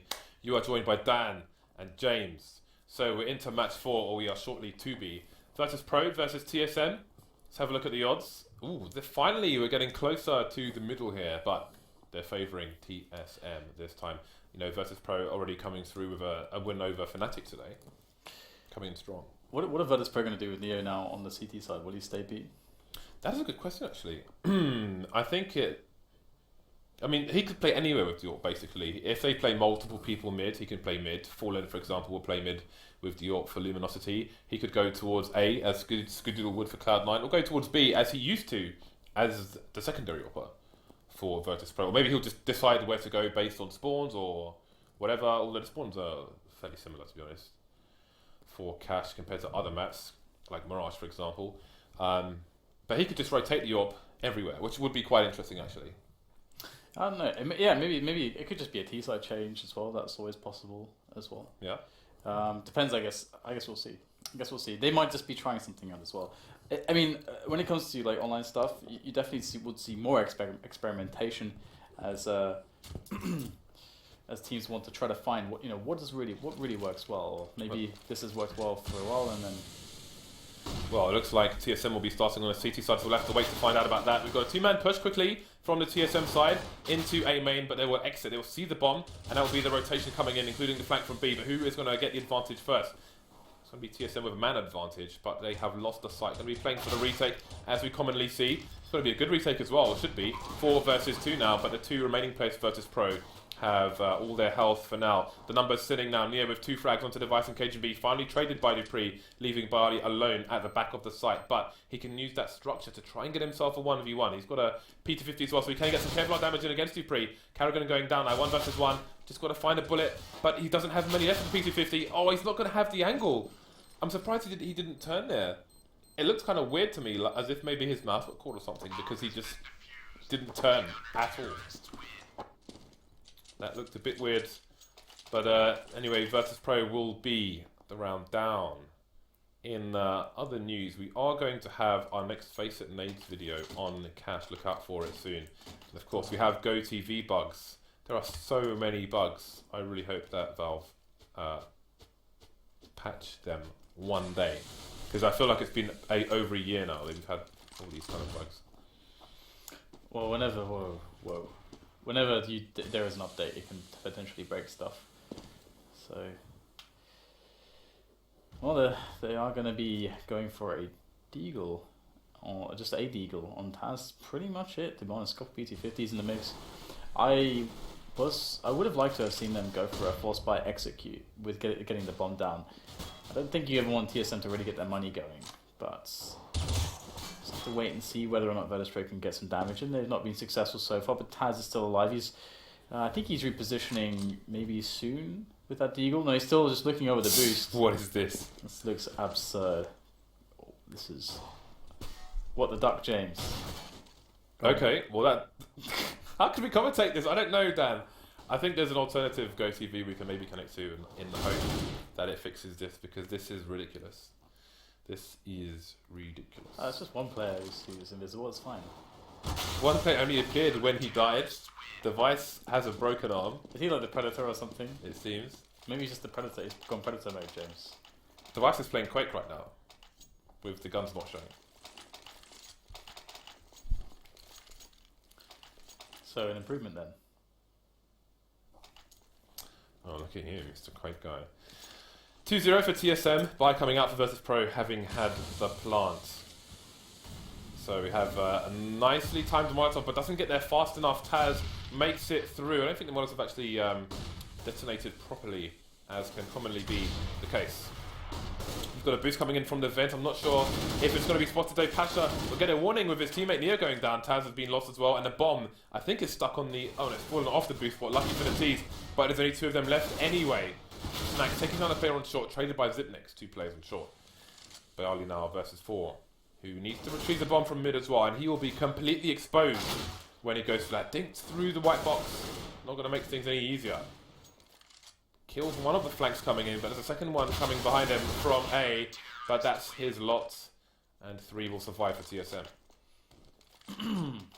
Okay, well, nice start for TSM so far, and that means Virtus Pro are going to need to wait till their 5th round before they have a strong buy to throw at TSM again, which is a lot of potential for TSM to build their money, and they haven't even gotten an AWP on the team yet. They don't even have to do that sort of stuff yet. They can stick with what they have and make it work, play economically. And Virtus Pro, I mean, what can they do in this round? They just have to like try and get a bomb down, get some damage in, and they're just going to run towards B storage. See if they can get a quick pick there. Once again, single player with the deagle. This time it's Bialy. Snacks will go past the smoke. Ooh, Dupree will get the kill there. Device able to take down Taz by Squeak as well. Just players left by B storage now, and that's all TSM have to worry about. And it looks like they are doing a good job. Deegs coming in, but not doing enough damage. Only Dupree to go down after killing 2. 4-0 to TSM. Again, it's still early days in this game. Virtus Pro coming out of the full buy once again. 5 Molotovs on the T side. 5 smokes as well. And we'll see what the approach is. Carrigan on the AWP. We'll see if he heads toward mid. It seems he will. Device maybe playing the mid to A rotate. So he's going to be headed close early on. So it's going to be a wall of smokes coming through mid. But are they going to push in it? Device is in the vent. And again, with all those Molotovs, they can force Device from his position. With the... They may wait for the smoke towards Snacks' position to go, so Snacks can try and punish... Yeah, that's exactly what they're going to do. See, they're waiting for the smoke to go, so Snacks can try and punish the angle, but the CT gets there before Snacks can be in position. So you saw what Virtus Pro was trying to do there. We'll come back to it later when there's more time. Dupree, though, going to come out from the box and win the duel with Snacks. Molotovs all over the place. And there we go. Pacha now punishing Dupree for trying to escape the fire. 4 versus 3 as Virtus Pro head towards the B-bomb site. This is actually really hard pressed, this attack for Virtus Pro. It's not really going as they intended. They have managed to get the kills at the very least, but they run out of grenades almost. Just one Molotov left, KGB will get a nice defensive kill onto Pasha. He's getting tagged through the box, he'll finally go down to Bialy. We've got Carrigan on the rotation. He might be able to pick this round up actually for TSM. It's a 1 versus 2 with the bomb only now just going down, and that means that he knows there must still be a player on the site. So, and he knows also there must be another player either by the vent room or by B storage. Now he knows where they are, but can he get the kills? He's tagged down to the 19. Oh, he's not going to get the kill onto Taz. But yeah, just chilling. Invisible deck chair down. He's just chilling. So to give you a very quick idea of what Virtus Pro wanted to do, you saw Snacks outside B holding the angle towards the vents, waiting for the smoke to go. Virtus Pro's idea is to throw a Molotov into the vent to force the CT from their position and have Snacks spray him down as he exits the vent. But Snacks threw a Molotov first as well, just in case there's a second CT, which there was, close to try and stop that from happening. So both teams playing very well at the moment, but it's TSM with the advantage, 4-1 now. Nice pre-nades there from TSM to do some damage to Neo. Down to 49, good grenade connection. And it's all about just playing it patiently at the moment. Virtus Pro just looking to see if they can catch any early aggression, and it's going to be Device who will take down Snacks, who starts to get a little bit aggressive himself, peeking by his lonesome there into middle.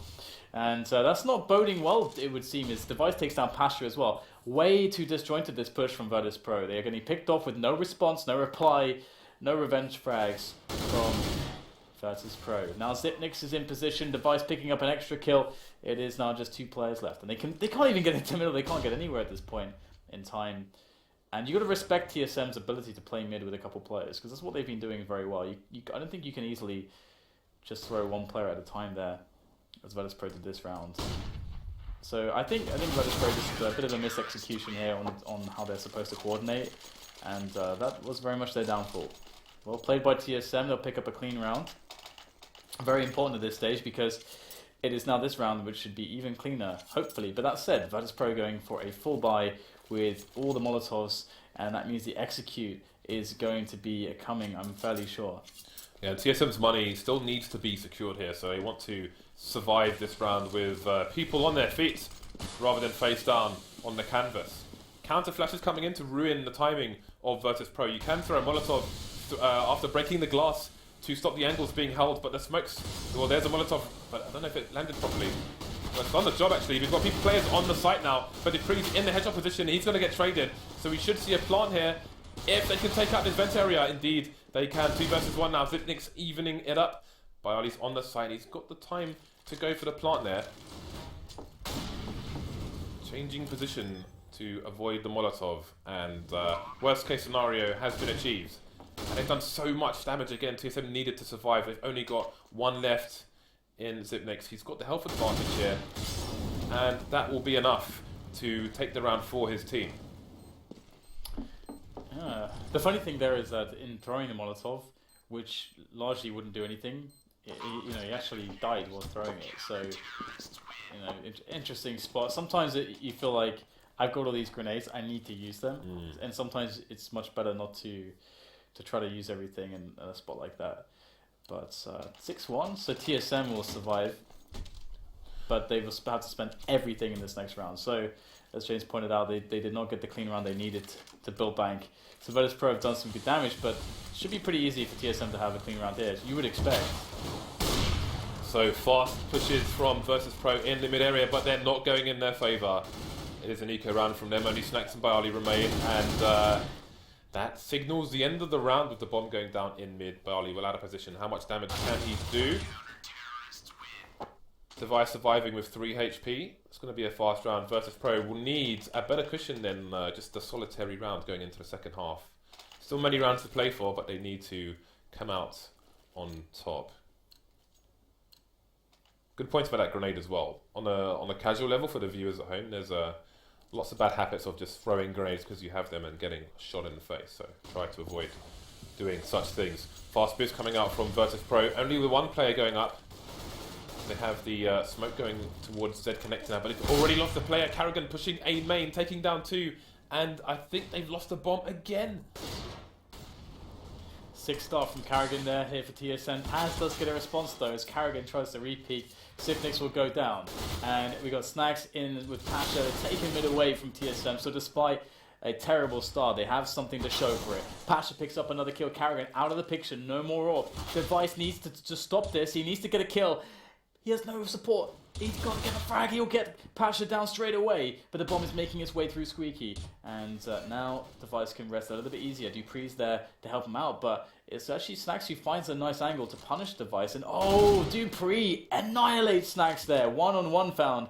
He's got an HE. Taz has 25 HP. Oh, 12 HP left. He will survive. Just his head showing there as well. Not an easy engagement here for Dupree. And he's going to go down. Oh, what a disaster there for TSM. However, Virtus Pro not out of the woods yet. They have to rebuy everything.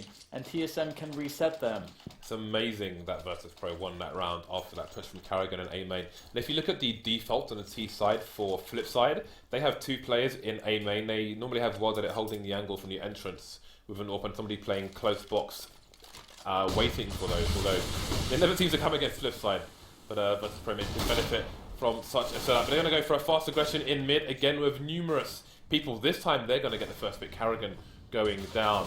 And this is a crucial round for Virtus Pro to win. Again, they've only got 2 rounds on the board so far. A main in control of the CT, barely going down. But Device will fall to Pasha. So man advantage for Virtus Pro here. Dupree coming in for the flank from mid. Uh-oh. Dupree's on the back. Fast round won by Virtus Pro. With 4 players left alive, very, very crucial because their money was potentially going to be kind of screwed over from losing the last round with 1 player surviving. Now TSM are going to be in a nasty predicament. They just received their $1,900. Next, when they lose this round, I would assume that they would. They're on $2,400, so they'll be able to buy, but they won't really have orbs in the next round. They'll have something around 4 to 4.5k on everybody. That kind of sucks for TSM. This could be a spot where Virtus Pro can string a few rounds together, like maybe get themselves to like 7-6 on the score. I think. Nice anti-eco flash there by Neo, just trying to thwart any attempts from anything sneaky on the CT side, but you can see Dupree still holding a close angle with a CZ as well, and from the distance where Neo would engage that position could be very dangerous indeed. Carrigan goes down again, and indeed Dupree will force the aggression with that CZ and pick up a gun from Neo. So that's the B-bomb site secure, and they're going to go for what looks like a full rotation away. But Dupree's going back for a look towards B. He's going to play headshot and maybe leave his teammates over towards A. Yeah, it's all starting to climax here towards this A bomb site as Virtus Pro push their way in. Nice shots there from Pasha. Will be the rest of TSM dead. And this is what we're talking about. They've got that 4th round on the board now. The buy comes in from TSM again. If they lose this one, then Virtus Pro will be up against an eco, and that's what will bring them to that 6th round. So, and this is that buy I was talking about, where they only had between 4 to 4.5k, and you can see how laboured it is to actually get weapons and grenades out in this kind of a spot. They've managed to do something, but 2 players with no nades, the FAMAS in the mix. This is really hard for TSM. Virtus Pro, it looks like they have a bit of pace to this round, even though they're not attacking straight away. They're running about all over the shop. They've got a man on Squeak, got a man on B storage, and they are boosting up a player as well. So Device breaking the glass from CT, which is interesting. Okay, so they've slowed it down a lot actually. Virtus Pro. Are they going for a delayed mid take here? Well, the numbers are there, and the bomb carrier Taz is in position to throw a molly into the vent, but Carrigan this time is going to be the one to get the first frag rather than be the victim as the previous 2 rounds. So let's see how much that will thwart the approach of Virtus Pro. We've got Lurker towards B. Carrigan's been lost in mid, but the trade coming in from Device. Oh, the bomb again has been left in mid, but mid's been abandoned by TSM, and the split is off as Pasha gets taken down in B. Last 2 players for Virtus Pro towards mid. 2 versus 4 now, and they're trying to bait a response, shoot through the smoke. See if they can get a lucky engagement, because this is going to be a difficult time. Heading towards A, you can see Cajun B playing the car position with, I think it's Zipnix, indeed it is, on the site itself. Boom, Cajun B has his head ripped wide open. And Zipnix will trade 1 versus 2 now. This is doable for Bayali. Dupree's only got 20 HP. This is going to be a awful predicament, but Yali is up to the task, takes down the device. Tagged down to 36 is Bialy as he tries to find another angle, and he will snap down Dupree. So Virtus Pro survive another round, and now they're up against an eco of TSM. Looking for that 6th round now that we mentioned earlier. And, well, I mean, they could definitely take this all the way to 8 at this rate as well, but you would expect TSM on the next round, I mean, they're going to have much more by consecutive round loss bonus, so they'll be able to field AWPs, so their buy will be much better. So should be a much lower chance for Virtus Pro to win that one. Deagles are in play now for TSM, or at least just 2 Deagles, a couple CZs. So there is some danger for TSM, for Virtus Pro up against these pistols, but they are all grouping together towards B, so 3 at least. So I feel pretty good about Virtus Pro being able to take the B-bomb site here. I mean, they just have Cajun B with that Deagle. They can take that Cajun down, they will. That's it. Virtus Pro have it now on the B-bomb site. Just sit next left. These rounds must feel really hopeless when you're up against like the really good teams. It's nice. Barley was just sitting on the boost there, waiting for the boost to come on the CT side. Insta punish from him. Nice round from Virtus Pro. Held everything well. And looks like Hagen wants a hug, almost. Arms wide open. But this is not the landscape for such a greeting. So, Virtus Pro looking dedicated towards the B-bomb site. Maybe some shock and awe, looking to ruin the next buy of TSM. But first, they'll have to look for the initial engagements. In the previous round, we saw the CTs break the glass, which was a curious move. This time it'll be the Ts. And look at that, it's got flashes coming in. Pushing through the smoke is the CT device to get the first frag. Dupree hiding through the corner. This could be a very powerful position. The bomb goes down again. 5 versus 2. What has happened to this push stack? Yeah, they've been completely destroyed. Can't get through the choke points at all. Excellent work from device. And its position is still proving so problematic for them. And they're going to be peeking into the last man. Pasha, oh my god, device deking Dupree 2 times there. They both wanted that frag pretty badly. But TSM will finally claim a round. And double AWP comes in as well for them. So yeah, it's looking much better for TSM. As soon as they could get the AWP in play, and I mean, well, to be honest, the AWP wasn't really a factor last round. It was that Virtus Pro, like you mentioned, going for the shock on aura, and TSM just responded really well. They probably expected it to a degree. Yeah, that choke point smoke makes it very hard to breach, and then TSM just abusing the smokes in their favour. Anyway, we are into the last round of the first half. Now the bomb is headed towards A, but look at the movement of the CTs. They've got 2 people, 1 person in mid and 3 people towards A. Maybe they've got a read on Virtus Pro after Virtus Pro's fast step towards B. Working out for the CTs a little bit. They've got a 3 versus 3 now. Now they are losing the numbers. Bomb goes down again. And Dupree finds himself alone in a cold world versus 2 Virtus Pro players. Yeah, this is pretty rough. He's going to find an M4 on the ground, fully loaded. All the bullets. And there's a push through the smoke, that's a free one there. Neo goes down, we got Pasha moving in from Kai, gets the backstab onto Dupree. And that is GG, first half is over. That worked out very well for Virtus Pro there, because him running through the smoke towards Car would suggest that there is nobody else there. And with the smoke down, the CTs will not see the plant, which was a very sneaky one indeed. It's ended up being very close this half as well, so you know, I was a little bit worried for Virtus Pro that they weren't going to be able to come back, but they got all the rounds. Just like on Dust 2 earlier on versus Fnatic. So we're seeing super fast engagements here in the mid area. For now it's going in the favour of the Ts, and it will continue to do so. Only 2 Virtus Pro players left. But TSM needs to retrieve the bomb, and people have been shot in the face down. Only Zipnix remains. He's got the bomb, but he's been spotted by the CT. Snacks coming in. Oh my god. Like a Red Arrow pilot, but he will be shot out of the sky. There's a USB on the floor there, okay, never mind. Never mind. Well, execution there. that solves that. Let me take the decision. Imagine if you could, out of your hands. You could do this in GoldenEye. Imagine a world. I used to play GoldenEye, proximity mines, Dan. I was a beast on facility. You couldn't stop me. I remember that map. I would fortify myself where the proximity mine spawned. I could stand at a 0 frag stat. I didn't care. I was alive. Anyway, 8-8 now, and the money is with Virtus Pro, and Snacks is with the auto shotgun. Hiding in the corner of the smoke. That will spare him from the advances of Zitnix in the boost position for a while. But these players do have armor, so Snacks may find himself at a disadvantage should that push come in. He's in the vents for now, and obviously Bali has been lost already. No gun retrieved from TSM just yet. Device is ice skating in the squeaky door area. Yeah, I mean, TSM are basically thinking about making the move now. There is 50 seconds left in the round, so they got to get the move on for sure. And they are going to run into the Tasmanian Devil with a P90 by Forklift as the push comes into the A site. Taz, how much is he going to get here? He's spreading it down. He is going to be very, very coy with the angle. Only gets a single kill. That's not good enough here for Virtus Pro. As Snacks crawls, creeps, sneaks with that auto shotgun. He's now been discovered. Goes for the jump. Spots nothing. These players are all completely hidden away from him and that auto shotgun. But he'll finally connect with Cajun B. That is him very dead. Pasha's going to go in with the heavy 9 there, and he's going to get taken out as well. The Flames will halt the approach to Snacks just long enough, but he will still claim the kill. It's all about this Deeg here from Zipnik's position. In goes Snacks. He's running in. Zipnik's going to hear him. Can safely back away.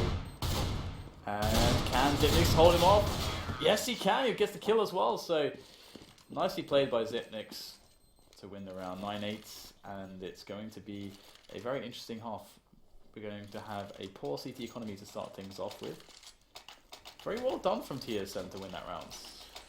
Yes, a very disadvantageous situation for Virtus Pro now. They're going for the force buy, and they need to. They know they don't want that ropey economy. They want victory. The triple D. Indeed, we have Deeg. And Bialy is going to get shot in the face. So we only have the Deegs left in the M4. Trades coming in favour of the T's. They take the lives. They take the map control. For now, more trades coming in. 3 versus 2 now. The bomb needs to be planted. Taz has no choice but to reveal his position with the opening of the vents. And he's dead. So it's Snacks with no armor and an M4. What does he do? Does he go for it here? Does he push for the smoke? Does he commit suicide? Almost certain death. Yeah, it's pretty impossible. He has to respect Virtus Pro and the players on the team that they're not going to lose this round. And he's going to back away. Respect it. So we'll have a 10-8 scoreline, and Virtus Pro are in with Felico in the next round, I do believe, which will put us into a situation where it's going to be so they get $1,900, so that will be around 2K. So TSM will be in a position where they're going to be on like 11 rounds before Virtus Pro can field a buy. So they're going to be starting this one off well. And we were talking about what is Neo going to be doing? Is he going to stay on B with an AWP? That's a new bug. You randomly see muzzle flash from across the map. So yeah, what is Neo going to do? If he's got this new star player kind of role, is he going to be doing what Pasha used to do, or is he going to just stay in B with the AWP? We may never find out in this match if their economy does not get off the ground. Virtus Pro will be on the Eco. This time, Pasha has lost control of the B-bomb site, and the stack is over towards A for Virtus Pro, which TSM will soon find out. They are leaving Lurker, TSM that is, in the boost position to stop any rotation through the vents here and from A main. You can see Rice moving to passive position, just using those bullets in that Galil, getting that work done. Bali's found himself an M4, and now he's dead. Not much else to report in that round. 3-round lead for TSM. Virtus Pro going for the buy once more. And again, they won't have that money for that AWP, so maybe we won't see Neo AWPing on this map. Depends on how these coming rounds go for Virtus Pro. They need W now. They can't allow TSM to extend their lead any further. Okay, so we have the nades in for middle. Will they actually go with them though? Or are they just trying to bait out some aggression from Virtus Pro? Because Virtus Pro are playing a 3-man setup here in middle. Pasha's close, and Device is going over the top. Pasha, what's he going to get done here from this position? They're looking for the guy in sandbags, but Pasha, oh no, gets caught in the side of the head. Device is absolutely just murdering them in middle. And now there's only 2 players left, James, because they played a 1-3-1. And there's no 3 anymore. The 3 is gone. At least 1 and 1, which is 2. 2 versus 2 minus 5. Wait a minute, Dan. Wait a minute. 5 minus 2, Dan. Is 3. I could extend this joke. It's a very bad joke, but I'm not going to. That. Okay. The push is coming in towards the B-bomb site. Bayali has only 6 HP left. Bayali's now dead. It's Taz versus 4. What's he gonna do with his nice M4? There isn't much for him to do except try and survive. He's in a Walking Dead mode, Dan, because he is the Walking Dead. Cajun B gets the kill. What is that? What does the SS in his name mean? SS? He's got SS in his name, Jay. You should never ask what SS means, Dan. I know. I shouldn't have done that. 4-round lead for TSM as we move swiftly on from Dan's questionable comments. So Virtus Pro their economy has been wrecked, and TSM not bothering with an AWP either. So we may never see, well maybe not never, but we may not see AWP this match, which would be a shame. But there we go. Flanks coming in from Pasha, but is it going to come fast enough? And what effect will it have even if he gets there on time? He's only got a P250, no armor, and his teammates are dying before he can even see anybody. He's going to get shot straight in the face. Nothing but headshots here on Cash in this round, round 21.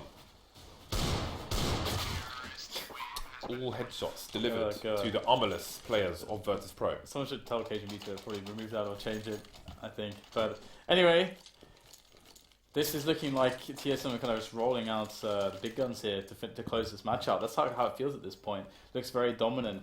But the way that they shut down the 1-3-1 at the start of the round, when they're supposed to win those engagements on Virtus Pro. They're supposed to win them, but TSM had a really good execute in, and that was enough to deal with it. Once again, we see some mid presence. It's actually a 2-1 in fact here from Virtus Pro. It started as a 1-3-1. Unless I'm misreading the minimap there. Neo did go to mid to start with, then rotated through to A slope. So it seems like Neo's playing the A rotate with the AWP actually, which is doable because you can have a good aim onto the squeaky door area. But let's see. The concentration from TSM is towards B. Pasha is in the vent via mid. Just off Barley, 2-man spray down. He's going for just a counter flash. There are numerous pop flashes you can do from there, but he's got Pasha in the vent. Oh, this is a good round here from Virtus Pro. Snack pushes in. They are pretty aware of what's going on, and they can sack a player to get an extra kill and some info. That's some good damage there onto Neo, who is playing middle there with the AWP in this round, which is worth noting. And Taz is holding down the A side of the map. So Virtus Pro feel very confident that they have all the right players in all the right positions to stop any shenanigans from TSM, and they would be right to make that assumption. Because so far it's just Carrigan who's left with a clutch attempt into middle. It's not going to happen. Pasha gets the kill, and Virtus Pro are going to win another round. But how long can they keep this going? We have a lot of money left alive for TSM for them to use, and we will see the AWP on Cajun B.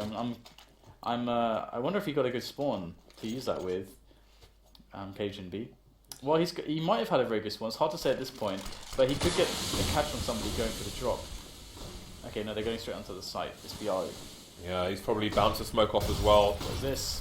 What is this? Pasha's going straight in with the Max 7. This guy is clinically insane, James. Someone get a straight for Pasha and send him to the ward. Neo, though, bringing some sanity back to the situation there. Good work with the AWP in middle, cleaning them up. Cajun B's the last man standing. And this is turned from a very, very convincing situation for TSM to pretty much the opposite. KGB was unlucky to miss that first shot. Follows up with success though. And he did see the elbow and the jump of Taz on the white box, looking for the trade fragger. And there it is, Bayali taking the shot. So now the second AWP will be picked up by Virtus Pro. And I'm expecting it to go to Snacks as opposed to Pasha, and indeed that is exactly what's going to happen. We saw it on the previous match today where when they were double AWPing, Snacks was the man with the second AWP. So Pasha having an extended break from the AWP. This could be cool. I think that TSM are going to go for an execute on A in this round because they could have gotten an AWP, but they decided not to, uncharacteristically. Actually, very fast pace here just to take control of A main. So yeah, I mean, this would be a really good response against double AWP, and I don't think that they know that there is double Virtus Pro just yet. So, but an execute is something they've not really played with either. So it could come as a surprise. Nice shot by Neo. Back to his bread and butter. Playing B with the AWP. Gets the second kill as well. He has been on point for Virtus Pro in the latter stages of the CT half with that AWP. And now TSM, they're going to play Crisis Management. What do they do from this position? 3 versus 5. Device looks for a pick. Is he going to find that pick? Sanks is playing it cautiously over by White Box. Ooh. Almost. Close, but insert cliche here. 5 versus 3. Make that 2. Devices get sent down. Carrigan, 8 HP now, gets 1 frag, but it might end up being a consolation. Makes his way to the site, but again, these pistols will be enough. And there he goes. So Virtus Pro playing catch up now, closing the gap to 2 as we get into the clutch stage of this match. TSM with 13 rounds to the 11 of Virtus Pro. Double AWP continues. Lots of Molotovs and smokes.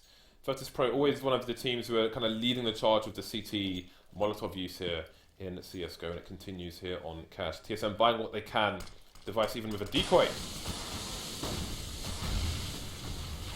Early nade over towards well, never mind that. Looks like it's going to be a fast play. Taz looking away from the flashbangs. It's going to trade for Dupree. Can't take down Zipnix though. And it's going to be the A site in control. Only a few seconds. Pasha coming in with the M4. Traded as well. Only Barley remains now after just a few seconds here in this round. Super fast play from TSM. Punishing the double AWPs. Yeah, well, even faster from Virtus Pro. Virtus Pro were down to 1 player when it was like 120 on the clock, which means that they were able to rotate 4 players into the A site as the push was still coming in, and it was a super fast push. So that's actually insane that TSM were able to win that round in that fashion, considering that everybody was there for Virtus Pro basically. Kind of nuts. Kind of nuts. So now we have York back onto Carrigan. Neo goes for the push. Oh, he doesn't get anything out of it. Zipnix with a fast frag. That's going to key TSM into that bomb site almost immediately. And KHB, Carrigan, one after another, picking up the kill. Zipnix in with the refrag. And now it's all on Bialy. He is going to go down to Device. And that is 15 rounds there for TSM. Looks like TSM are speeding ahead rapidly. They are now on match point. Dire straits for Virtus Pro. TSM basically went for a hard counter to the double AWP play. Always difficult for retakes when you have multiple AWPs. Maybe expecting one mid, one B, but either way, it's 15-11 here for TSM. Barley not going to get the 1 deagle on this occasion. Bit of nade damage coming in, but again, you can't expect much from Virtus Pro with this kind of weaponry. We've got a scout onto Neo. And they have 1 flashbang left in CTs, and that is it. That is their entire inventory of grenades with a minute 10 on the clock.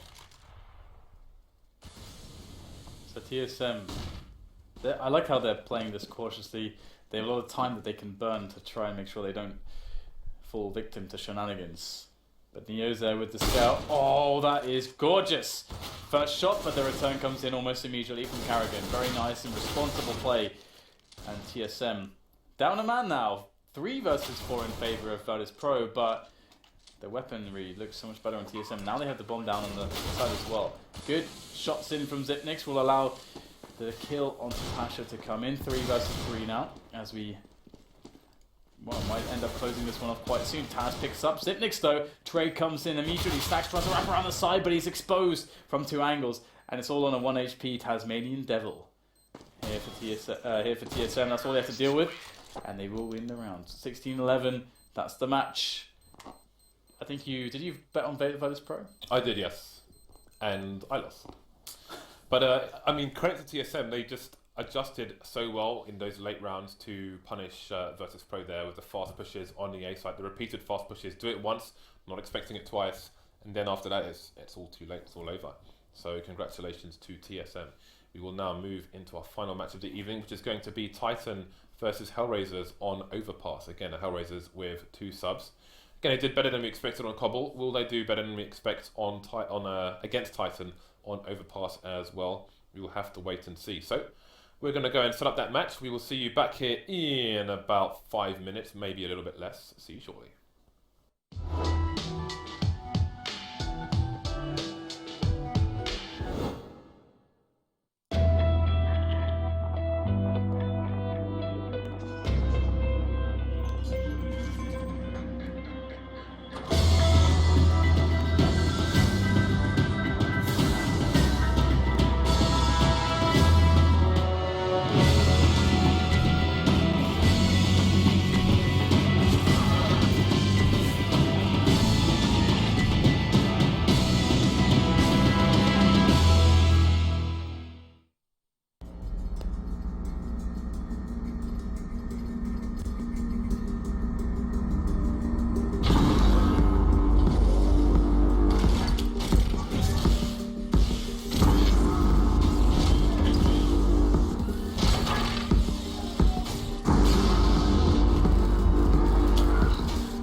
you an esports fan? Prove your knowledge and start winning cash on Alpha Draft Fantasy Esports.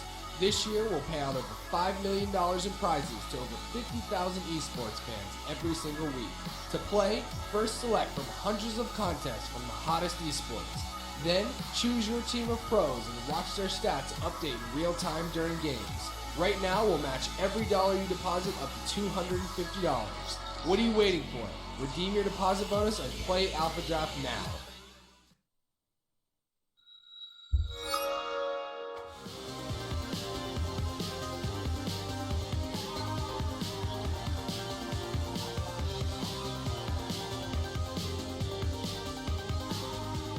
Going down B would have been a bit suicidal. The flanks coming in from Titan. They have a read on the situation already, but they've got to push through smokes if they want to defend this site.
Hello and welcome back for our last game of the evening, which is going to be Titan versus Hellraisers on Overpass.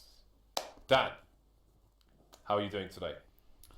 I'm asking you 4 hours Fine. into the broadcast. Fine. Great. Overpass between these teams is an interesting one because 2 standards for Hellraisers. I assume they still have 2 standards. No. Okay, they've actually lost Styker and they got Simple in instead. And we don't have time to talk about this match because we're into the pistol already, guys. So it's gonna be a push into Suez. Existence! Existence! He's killing angels. And Mo is killing... Well, he's actually not getting any kills done. It's a complete disaster, complete failure. Dan goes to bomb as well.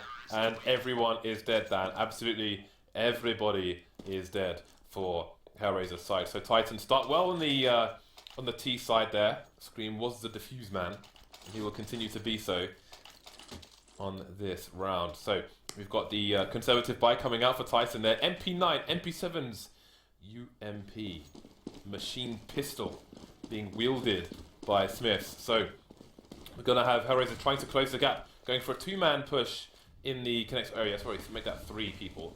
They're going to just look for these close engagements. But look on the minimap at Titan. They're playing the sites, which is how you do the anti-ecos here. And go with the plays, but they are in trouble because there is an Existence there with the M4. I promise I'll stop saying his name like that, and he's gonna die. Kucha is in with a couple kills there. The Tech 9s are proving quite difficult to deal with in this current situation. But Titan screams in with the MP7. The bomb will go down. So great round regardless of what happens from this point here for Hellraisers, but they are looking to close because they have a 4 versus 1, and Scream, they are trying to barrel him down. But will Scream go down? Will they push him down the stairs, James? Will they break every bone in his body? I don't know. I wonder if anyone's ever had every... Maybe we'll come to that in a second, Dan. We can have a discussion about this, a grand discussion. Actually, we can do it now because Scream is running for his life. So Angel's going to save an M4, and Simple's going to save a Deagle, which is significant because it's Simple. Or is he? I think he's too close to the site, Dan. I think he's going to die. We're about to find out. He's dead. So... do you think anyone's ever had every bone in their body broken? I sincerely hope not. Because wait, and survived or not? You know, obviously survived. Okay. What significance is it if they're dead? That well, because it's very. I guess of course. No, the answer is yes if they have died, but if they survived, I don't know that is even possible for you to have that situation and not die somehow. I wouldn't want to be in a situation, Dan. I think you would die somehow. Something would perforate something else. You would just die. That's a good point. Perforations. Perforations, indeed. Like a straw through a carton of juice drink, Dan. Because most of the time, it doesn't contain juice. Hello. So, Titan are now find themselves on the 4th spot here. Only pistols save for the MP7 onto Scream again. He will be the defuse man. Looking to defuse. True story, when I was in... Actually, come back to that in a second. Oh, Kucha dinks through the smoke there, but he's only by a pistol, so he's got 65 HP. Finished off by Existence, though, holding down the sights again. This is how the Ecos and 4 spies go. Just hold the sights as CT. They can be so effective. 2 men down for the T side. But only 2 to find for them. Trades coming in, leaving Shocks versus 2 now. And he will be finished off. An expensive round for Hellraisers. When I was in Dallas Airport, I saw a policeman getting into a bomb defusal suit next to the check-in for my flight back to London. Why do you need a suit for that? In case the bomb goes off. Well, then I don't think any kind of suit is going to help you. It depends on the nature of the bomb, Dan. Alright. But obviously, you know, it's not going to be a promising situation, regardless of the bomb, because it's a bomb. But they have suits. I wouldn't want to do it in like my shorts. So, look at this stack. This is a very interesting stack from Titan. 1D coming out from Scream, looking for a second one, but his teammates are getting there first. Scream with another 1D through the tree. Great work has been done there, but there's a P90 to contend with. Shocks holding the angle. The bomb is down. And there are players going down for both sides there. The taps won't finish off Angel, left with 7 HP, so it's Existence. Location unknown versus 2. He's got the 5-7. No. Another headshot No. from Existence. Looking for the tap onto Kucha, but Kucha will survive for his team. Another expensive round for Hellraisers, but they extend their lead regardless. That was a very lamp-looking tree, James. Oh, it was a lamp, was it? Yeah, Oh. it was a lamp. But maybe it was a lamp-like tree. Stop. Where you trying to help you. Dan, we have Let double... me help you. Stop. We have double AWP on T side of Overpass. Now, I'm a person who says that maybe deceased. Well, it's Oscar and Mo, and we've got Simple in the team. What's this? What's going on? That's the most remarkable thing. I want to see how these AWPs will be used. Double AWP on the T side. Simple. This is great. Although this is interesting actually, because obviously, you know, people still not fully adjusting to the jump peaks here because they can be punished. And there is one that Edward does for Navi actually, although that's when that's on the T side. Jumping on the corner looking towards toilets, which he does many rounds in a row, but I never see anyone pre-aiming that location, although obviously to do that it is a risk in itself and it's a timing based thing. But allow me to stop rambling, Dan. The T's are moving up. Not much going on here apart from just position being claimed. Although if Titan have actually rotated 4 players towards the A side, Angel goes in, doesn't get a fast entry. That is a shame. But they are committed to this A push with the time that's left. And nice entries! Hellraisers in with 2. And Scream and Smith are left with not much to work with. Scream again in this position. Last time he's in this position, we were talking about breaking boats. Let's leave that conversation alone. Difficult start for Titan on the CT side. 4-1 is what we're looking at unless some kind of ninja defuse comes out. But that seems unlikely. Maybe they should just recruit Oscar. He's pretty good. I wonder what Oscar's French is like, Dan. Because Hellraisers, although Simple is playing with them right now, he's still under contract by Flipside, so I don't know like what that really means. One of the Flipside guys said that he thought G2 Simple would have been a good pickup. But I disagree, Dan. I don't think Simple was a good pickup for any team. I'm just going to say that personally. I think he's too toxic. I wonder what he could do to mellow out. Though, from what I've seen from Oscar so far, I'd much rather Oscar on the team.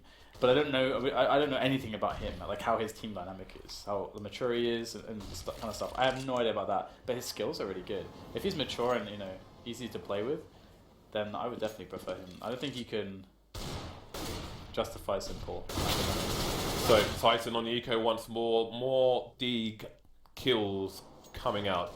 And this is tricky actually for Hellraisers because they've lost 2 players now, and 2 of their 3 remaining players have AWPs, which against the running Titan players with pistols is going to be tricky. This is not a situation. This is many times you see situations like we saw in the previous map where the double AWPs were countered by just rushing A, but now we have an anti-eco with double AWPs remaining and only the 1 AK. That AK is going to be very important. Kucha is leading the charge towards the A bomb site, but what can Existence find there?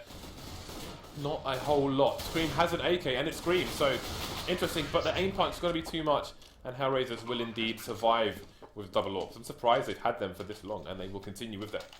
One thing about Simple and Hellraisers at the moment is, for example, they were not able to qualify for Cluj with Simple, and all they had to do was beat Vexed Gaming, and they should be, on paper, they should be able to do that, especially with Simple, but they weren't able to. And the reason why they got in that position as well was because of some dysfunction that seemed to be caused by Simple as well when they lost their first match as well. So, yeah, I'm not convinced.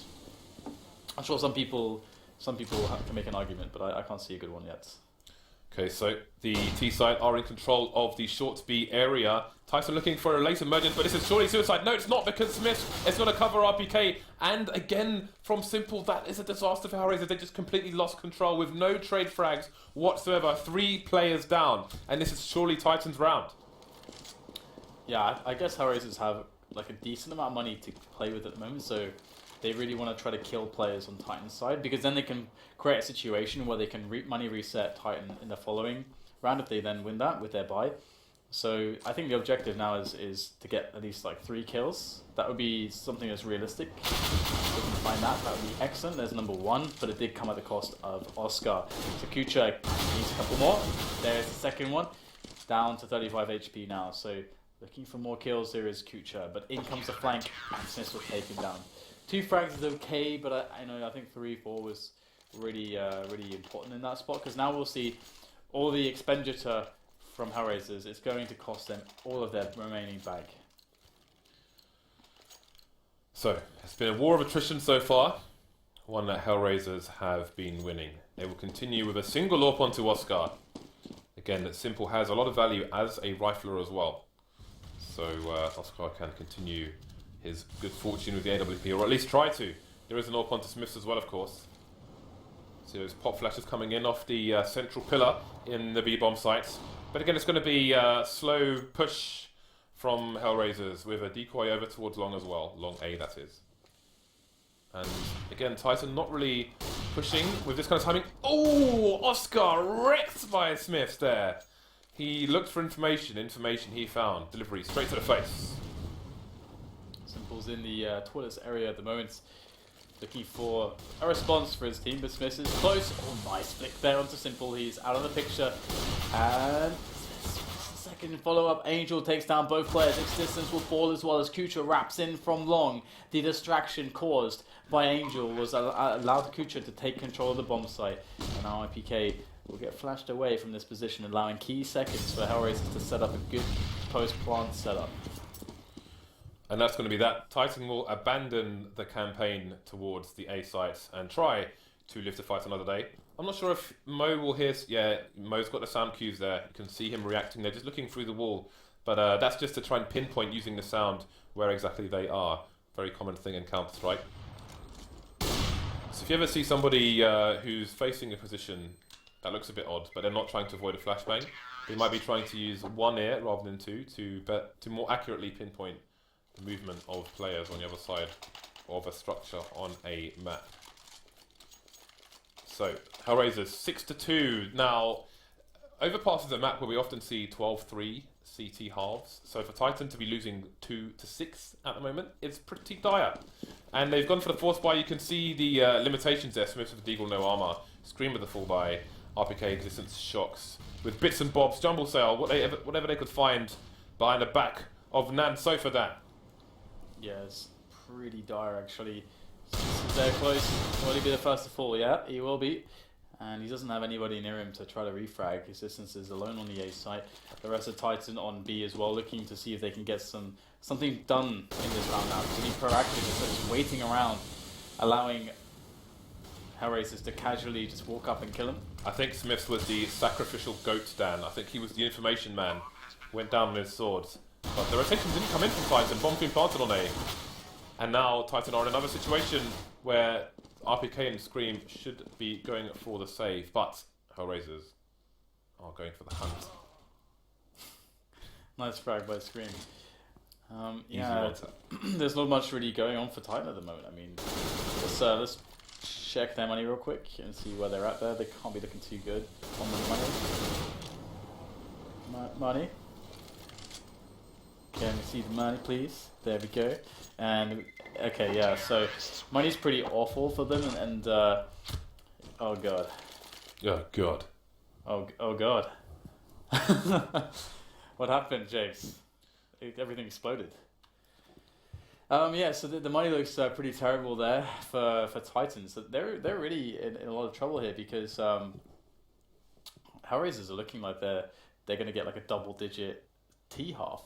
I mean, earlier they were against Envious on Cobble, and we're like, well, if they win, maybe they get 5 rounds in the match. And there's like, nope, they like almost win the T half of Cobble. So, no, the CT half. No, they won. Did they win the CT half of Cobble? It was like 8-7 or something.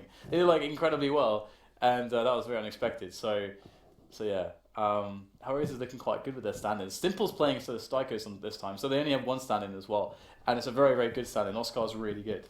Well, they still have 2 stand-ins because Simple is a sub. Oh yeah, but he's been playing lands with them and stuff, so... Yeah, he's no stranger. He was in the team for a time. Yeah. So, Titan on eco number I don't know what, unfortunately for them. Not looking to get their 3rd round on the board anytime soon. Existence picks up an AK, done some nice damage there, switching out to the pistol, gets the 1-tap as well. Wait a minute. He's got the AWP as well. Oh, he's just held the wrong angle.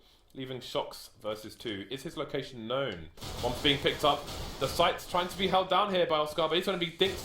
He's on 11 HP. Shocks to finish him off, down to the 1 versus 1 now. But that P250 does not have many bullets.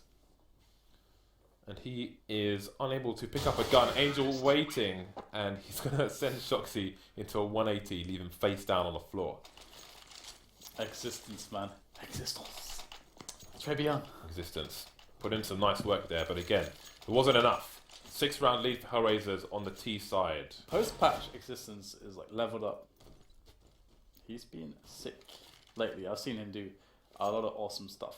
Yeah, he's been in the trenches rather than the shadows. Good start from Smith there. Early pick onto Simple. I'm sure that will grate the man on the Hellraisers side.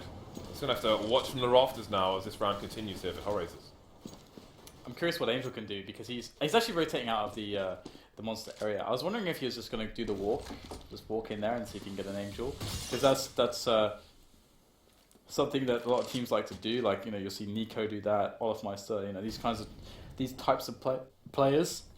But he's going to actually back away, go to connector, which makes more sense. He can still go to sewers and try to play short if he wants, but that is kind of dire now. Smith gets another kill onto this Kucha, leaving them in a position where they're 5 versus 3, and that means Angel needs to rejoin the team and get something done, and they've got to play together. But they're getting systematically picked apart. It's just Mo and Oscar. Mo's going in with the Tech 9. Just those Oscar left now, 1 versus 3, and he's got himself 35 seconds left in this round to play with. And they have him surrounded. The bomb is down in Upper Park between 2 players. There is a crossfire being set up. Oscar's going to try to circumvent that with the smoke, and I think he might get crushed, and there it is. RPK comes in 8-3. Titan pick up a round, but once again, you know, we're left thinking, okay, are they just going to get reset again? It has been the story so far.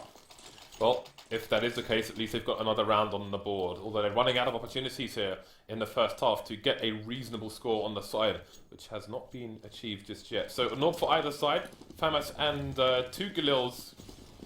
Galils, of course, on the T side. Looks like they may be going for a fast pick and push here towards the B-bomb side, but will they get the engagement they seek? Angel got a position on short. Has not been smoked off yet, as Monster has. So we'll see what he can do with it. Smith rotating away from the B-bomb side, although for now his ult will not be so useful with that smoke down. Oh, they're going to walk through Monster. In they go. Kucha leads the charge with Mo. They'll get the entry, but RPK responds with a great vengeance. 2 frags from his perspective. 3 versus 3 then is the situation. Shock splashed in. Oh, go straight in there. They didn't expect that. He's just going to get both kills there. And at least Angel spinning around. Nice frag there onto Smith as well. Angel's created a 1-on-1 out of nowhere. And Shox is there by the pillar, trying to play the angles.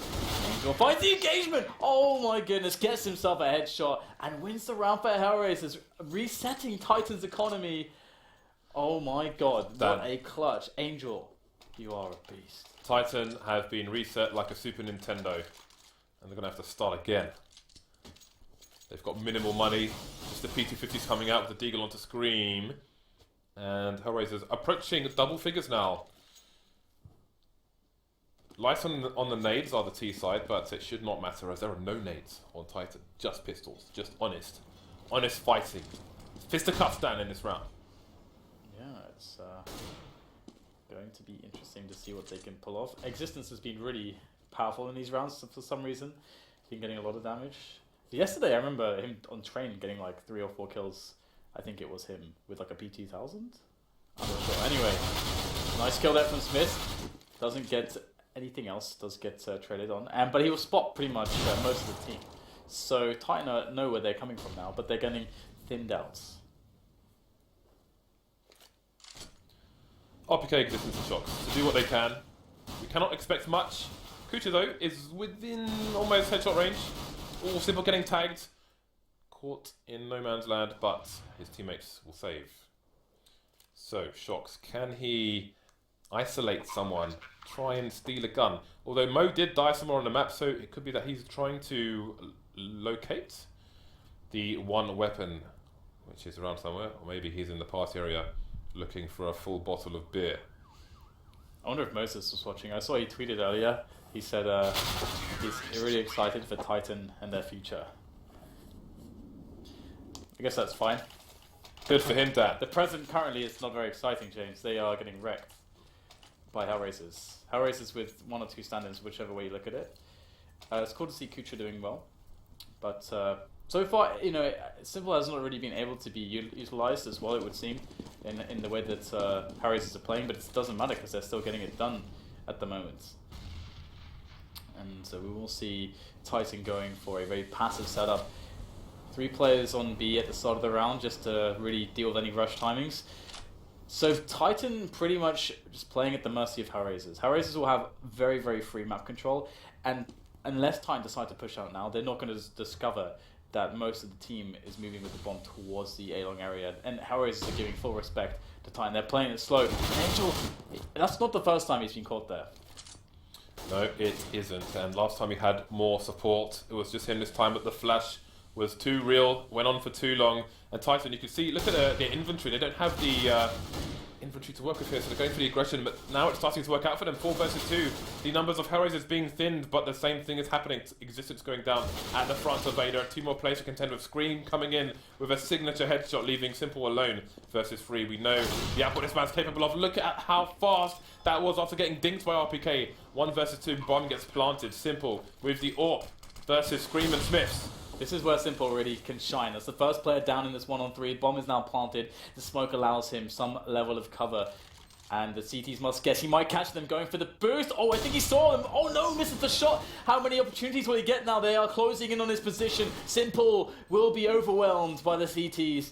He had a chance. 1 shot, 1 opportunity. Mum spaghetti. James. What? Spaghetti? Yeah, that's the reference. Another reference. 1 shot to 1 opportunity. Yeah. Then what did you say? 1 spaghetti? Mum's spaghetti. Mum's spaghetti. Yeah. What the hell are you talking about? Producer Reese understands. He's nodding. He understands. You're the other one out here, James. Producer Reese. I don't even know. It's from an Eminem song. From 8 Mile. 10-4 in favour of Hellraisers. Both teams have 1 player. Oh, never mind. Existence has picked up a late FAMAS. Smith misses a shot. Simple will shoot him in the face. Sweet revenge for the angry man. Angel will fall. Left 2 versus 2. Existence. Oh, is the angle going to be checked? No. Mo is running elephant feet, but is he going to be punished? Surely Existence is on the flank, although Existence will need to watch his own back as well. But at least he'll have the call made to his team. That Mo is in that position. Surely. Simple is close as well. Oh, no. Who is going to find who first at? Yeah, Existence will coming from the back, and I don't know if they'll actually expect this. Here he goes. Exit starts with the kill onto Mo, and they haven't even pushed into the site yet, so they can't refrag. There's no one there to refrag. Kucha tries, but he gets squeezed from 2 angles, and that's going to be that. It's once again Simple in with the clutch. This time he doesn't have the bomb. It's a very different situation for him. He's got 39 seconds on the clock. Crystal Maze mode, Dan. Can he collect all the little silver glittery things? He's got 3 to find. My God. You never know when it's Simple. Like, you just don't know what he's capable of. Well, you know what he's capable of. He's basically anything. That's why it's so... You almost want the whole team to die. Just to see how many kills he can get. Well, it's just that he's really amazing in these spots. He can be pretty clutch. But It's a human highlight reel, Dan, maybe. Yeah, I think so. Maybe he's good from that perspective. Like, you want him on your team so that you like make all the A-Shot TV front page posts, so you get more exposure for your team. Maybe that's the... Anyway, we get the pistol. Very strong first half there for Hellraisers. 10-5. Going into the CT half makes you feel quite comfortable, I imagine, in Hellraiser's position. They will spot the entire push coming in from Titan, and Angel is getting a lot of damage in, but no kills, no headshots, and he's still alive. Wow. Going for the reload there. Oh, Kucha tries to cover his back, but unable to get the frag. And the advantage is compounded for Hellraisers. Only Smith remains in the CT area, and he's going to get shot straight in the dome there. Tentacles coming out to defuse the bomb down. Oscar and Kucha remaining. That was a nice smoke, though, from Titan. They basically smoked onto the site to stop the kind of water peak towards shorts. And then they push through, or try to at least. So they got the plant, which means that it'll get the buy in now, because they're going to force it up. I like this. I actually really wanted to see this because Hellraisers, they might not be able to get the best defenses ever because they don't know how to team play with each other. Maybe optimally because they're not a super gelled team. They are very skilled players. But that said, Titan are going towards the A side of the map, so we won't see a quick B execute at the very least. Yeah, I'm thinking they need Scream to open up this. They've all got armor apart from Smith's again because he's saving for the AWP, I imagine. But if he dropped an AK. If Scream can play, if Scream can play close, I mean, if Scream can get an opening, and there are players close to support him to play for trades if need be or pick up some weapons, as we might see here, then who knows what can happen. Oh, Mo spot though is going to be traded by Scream, and Scream doing just Scream things. Another headshot, 3 headshots for Scream. He's opening up the round. Perfect play by Existence and the Titan team. That was beautiful. That's exactly why the AK went to him. Good choice indeed, Mr. Existence. As Scream is going to go down finally to Angel, and the retake is possible here. Angel's removed the AK from the equation, although M4's been picked up. Angel will be taken out by RPK. In comes Simple with the P90, and he will only get a single kill, but that is some damage. But, you know, even still, Hellraisers with that force are going to completely cripple Hellraisers. It's going to be a couple rounds before they can even think about buying anything. Again, in the way that Existence would exploit the strong points of Kenny S. My words lose me. He does the same with Scream on the force buy, takes the round. You know, they can't afford to allow Hellraisers to get any more rounds on the board, so great decision making there by the in-game leader for Titan. And I think Smith, who had no Kevlar, was the guy that ran in front as well to draw out the fire, the first player, to give the position to Scream, to know where to shoot as well. So good, all good in the hood. So that was well planned, that round. I like it. Simple with Deagle and full armor. He has a helmet, as does Oscar with the 5.7. But unlike other CT holds and force buys, we're going to have Hellraisers quite spread out, including a flank here from Oscar. And that's going to mean a 3-man rotation onto the A site for Hellraisers, looking down towards long. Simple going to the off angle that Mo was playing. He's got a smoke coming to his advantage, but he's going to get pre-fired with a P90. This is not going incredibly well here for Hellraisers. Oscar's picked himself up that AK, and in he goes. We've seen him do some awesome things so far. Nice snap onto RPK. Can't get the follow-up though. Smith will return immediately and end the hopes in that round for Hellraisers to take it. 11-7 is the score. As Titan clamber their way back to an equalizer, but it's still kind of far away. They need 4 more to remove the deficit that Hellraisers have looming over Titan. Now we have another save round for Hellraisers. As indicated previously, Titan managed to, after losing the first round, by winning the second round, completely screw the economy of Hellraisers, and that's what they're suffering. So this is really nice for Titan, and they're going to go along as well. It's a nice anti-eco approach, because you have your backs all against one wall essentially. You can trade very well. There's very long ranges. If they kill one of you, you have such easy time trading. It's perfect. We already have a super fast flank. We've seen this before, but Oscar was maybe a little bit too late last time. Shock's going to take down Angel. Bit delayed just in case there's anyone behind him, but there won't be. So we've got the CTs on the site, and the Ts are pushing as well. But the frags are going the way of the Ts now. Only Simple remains with that flank. And there is a lurker, I think it's Shock's, near the top of Connector. I don't think he'll hear Simple, who is running all along the wall there, as far away from the toilets as possible. Indeed, you can see Shock searching. So he hasn't heard the sound cues. Bit of tagging going on, and Simple's going to be trying to take a different approach, but again, just a lowly PC50, no armor. That's going to be that. The gap has been closed to 3 as the buy comes out. Double AWPs from Hellraisers on the CT side as well. Yeah, it's quite cool to see it out on Oscar and Mo, but Oscar seemed incredibly good with it, just as Mo is as well. And Simple is such a good rifle player that it just really doesn't matter what he's playing with, to be honest. And it's quite cool to see that Simple opts for the M4A1S as well, post update. And here goes the peek from Mo. Nice nade. Oh no, actually no, that nade didn't connect at all. I guess it was below the lip of the stairs, which completely shielded Mo. And that's unfortunate. It was a smoke. Oh, it was a smoke? Yeah. Okay. Then that also, smokes don't do damage, so no. That was a strange situation. Oh my god. Nice angle there from Angel. You need to steal that one, guys. You must steal that. That is dirty. Dirtier than my laundry, Dan. You should probably clean your laundry then. Well, my laundry will be cleaned. And then, Dan, it will no longer be laundry. It will just be clothes. 3 men remaining for Titan. The last few rounds have been good for them, but they are running out of personnel to take this one. Wow. Bit of revenge wallbanging going on there. But Simple has come in with 2 frags from somewhere, leaving Existence alone with only 1 frag to the name of the entire team.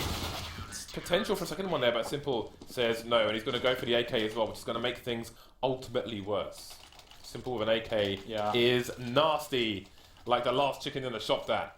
Yeah, he was amazing at DreamHack.com when he was playing with the AK from the defensively from the A bomb site near the barrels, near the pillar. He was really good at that, and he also did some amazing things near Monster too. And it looks like Titan are going towards those positions. So Simple, is he going to go for the off angle? That's very committed, which is the leftmost of where his position currently is. From his perspective. He's going to get some tags there for the smoke. Oh, what? How on earth did he find that kill? I guess a couple of shots must have landed on the torso of Shocks, because it wasn't even a headshot, but he gets the kill there. Gave him the garden hose, Dan, and Shocks couldn't take the water. God. Oh, he goes straight through. Oh, Smith goes down from the back, and he gets out of there scot-free. That is daylight robbery, if I've ever seen it. And Hellraisers, thanks to Simple's remarkable play at the start of the round, are down to 3 players. Titan, sorry. Simple just continues to wipe out the team. What is going on? One by one. Just simple things. What is going on? So much talent, Dan. He is in the mind. It's Inception. Yeah, I can't wait to see when Simple becomes much more compatible with teams. It's going to be an amazing, a really amazing player one day. Like, more rounded, I suppose, is the best way to put it. So almost finishing off screen there, but looks like there's a chance here for Titan, although they're very low on HP. And Existence is there to support as well. And going in now, looking for those headshots. Oh, that is Existence down, and Oscar will shut out Scream as well. But yeah, I'm not trying to say that Simple's not a good player. Of course, he's an amazing player, but he's not so team compatible right now. That's been the major issue for him. Thank you for the clarification, Dan. Yeah, and he does some crazy stuff, which he does decision-making wise is kind of terrible, but he's really good at shooting people. Just stop. I don't know, James. So we have it again. Oh, it's Shocks on the AK this time as opposed to Scream on the 4th spy. So a little bit of a different approach, but will it have the same? Will it yield the same results, Dan? That is the phrase. Will it yield the results, the required results, the desired results? Well, Shocks is also pretty good at the game. And the smoker balcony will go off, and they'll go for the push now onto the site. But they have to deal with this man, Simple, once again. And Angel as well is positioned by water. The MP9 is going to be fantastic here. Shocks goes in with the AK finally, but most of his team is dead at this point. He will take down Simple. But again, that MP9 spraying through, and it will find excellent damage there onto Existence. He's down to 21. The nade will finish him off, firing the hole. 14-8 now as Hellraisers look to close Titan down. And Titan don't have any money. They have no dollar in the bank. They've got to go for the 4th. The deficit is too large. Got to get that QE down. They've got to spend that cash. Deficit. It's like the British economy. We have a lot of deficit, James. Indeed, Dan. Indeed.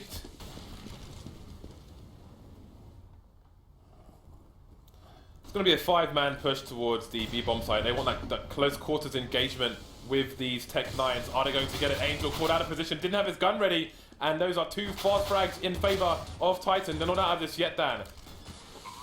2 orb retake. One of them's just gone down and being picked up by Existence. He is very proficient, as we already know. Although there are multiple angles for him to hold. Not sure if he saw the player through the smoke there. So, Oscar and Kucha to try and do what they can. Nade's coming in. Not going to finish off Existence. He will take down Kucha, leave Oscar alone, and he will go as well. Titan stay in it for now and take 2 orbs into the next round. Yeah, it seemed like Hellraisers were kind of caught really out of position there on the side. Like they were kind of thinking, it's probably going to be a slow round this time. We can just jump around a little bit, try and play for some info. Oh, they're in the bomb site, and we're dead. It's kind of like they really got caught with their trousers around their ankles in that one. So 14-9 Titan with a double AWP setup, Smith and Shocks. And Oscar is the only AWPer for the team of Hellraisers at the moment. And they will see a player jumping across to that committed spot. Now Shocks knows if he just holds the angle. Like, Simple to get out of this position needs somebody to flash for him. Or he has to flash for himself, or he has to smoke it. Something has to happen here. He can try to bait out the shot, but then he risks getting killed by Shocks. Or he can just stand there. He can wait there, but the thing is that they can nade him. They know that he's there, and that's kind of painful. He could be close though, he could be far as well. The problem is they can't push while he's there. So it works both ways. Oh, is he going to go through? I'm not sure if he's going to go through just yet, but we've... he's teasing it down, he's going through, he's pushing. And there it is. Shocks has been taken down. 4 versus 3. 1 of the 2 walks remain now onto Smiths. So these AKs need to get work done. That's beautiful because, Titan just scored a kill with Smiths on the other side of the map, and they started to actually shift their setup, and he just caught them at the perfect timing, and that's going to really help out because that's a 4 versus 3 now. We're in the Matrix. Hellraisers have a really good situation right now. They don't know exactly what's happening. RPK's getting up close. He's going to pop Angel, but his flank is completely open. I'm pretty sure, yeah, there it is. Simple just waiting in the barrels to see if there's any more players before killing him. And that's it now. Mo and Kucha left after Smith takes down Simple. Smith with the angle. Quickly switchy, gets the tag. Oh, Mo coming back in. The Mo show right at the end there. 2 frags to close it down. 15-9 is now the score as we have Hellraisers on match points. And it does look pretty good as the money is very stretched for Titan. So long as they don't get rushed down like they did to lose their last round, then they'll be fine, I think. So Smith has bought an AK. Is he going to throw it to Scream, or is he going to knock the AK with no armor? Because he's going to have aim punch, and it would make a lot more sense to give the gun to Scream, in my opinion. But he's going to run with it with no armor for now. RPK gets taken down by Oscar, and things are not looking good here for Titan. So Shox is in the short area with an AK. Scream going into the connector, picks up some flashbangs while Smith loses the AK and gets aim punched, unsurprisingly. So I think that was a poor decision between those two. 3 remain, and Simple, of course, is standing in front of a smoke with a Mag 7. Yeah, I mean, we know Simple wants to go in. Like, he's got quite, like, his game sense is really good, actually, when it comes to spots like this. We've already seen him. He's like 2 for 2 in that kind of a spot in this match, or maybe 3 for 3. I'm not sure how many times he's done that now. I think he's 2 for 2. And not a knife. Oh, he's looking away! Oh, no! The timing! Talking about game sense. The knife would have been hilarious, but it's just existence, and he's dead. 16-9, Hellraisers take it. Titan could not get their economy going in the first half, and it was a crushing score when you're on a T side there for Hellraisers. Very good for them. And again, Titan just shut down. But you have to note the individual play by Simple there. Just destroyed a number of rounds. Yeah, he just walked in there, killed like 4 players in some rounds. It's crazy how good he is just when he's able to get the freedom like that. I guess it was a really good game from Kucha as well. Kucha was hitting a lot of his shots. Angel was hitting the right kinds of entries. It was definitely a team effort there from Hellraisers, and having 2 kind of standards, it must be really awkward for Kucha to try to like call this team at the moment because you don't necessarily, because you have to factor in, okay, Simple is going to take a lot of freedoms and he's going to do stuff that's crazy and it's not on the script. That he does that. You can watch him play, and that often happens. And this is why it can also be hard to play with him sometimes. And you want to be able to try to control most variables. And then you've got the problem is that you can't really run a lot of set strats because who throws which smokes and flashes, and the same goes for the CT side as well as the T side because you've got lots of players coming in and coming out. So it's quite a hard situation to manage for Kucha, I imagine, and could be quite frustrating for him and Angel in particular. So yeah, really impressed with them today. Minus Adren, and the stand-ins did a really good job. Styko and of course Oscar as well. And yeah, I'm quite excited to see more of Oscar actually. Will a big team pick him up because he's obviously really good. Time will tell. So that takes our broadcast for this week to an end. North America will start next week, so look out for that as well. Again, we did pass 650k followers. The next goal is 675k, where we will be giving away 2 Falchion knives. So we'll be back next week. Have a good weekend, and we will see you in a few days.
sports fan? Prove your knowledge and start winning cash on Alpha Draft Fantasy Esports. This year, we'll pay out over $5 million in prizes to over 50,000 esports fans every single week. To play, first select from hundreds of contests from the hottest esports. Then, choose your team of pros and watch their stats update in real time during games.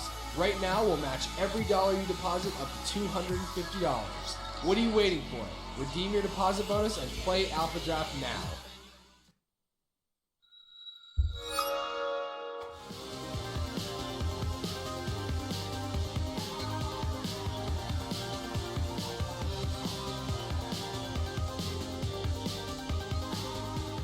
Going down B would have been a bit suicidal. The flanks coming in from Titan. They have a read on the situation already, but they've got to push through smokes if they want to defend this site.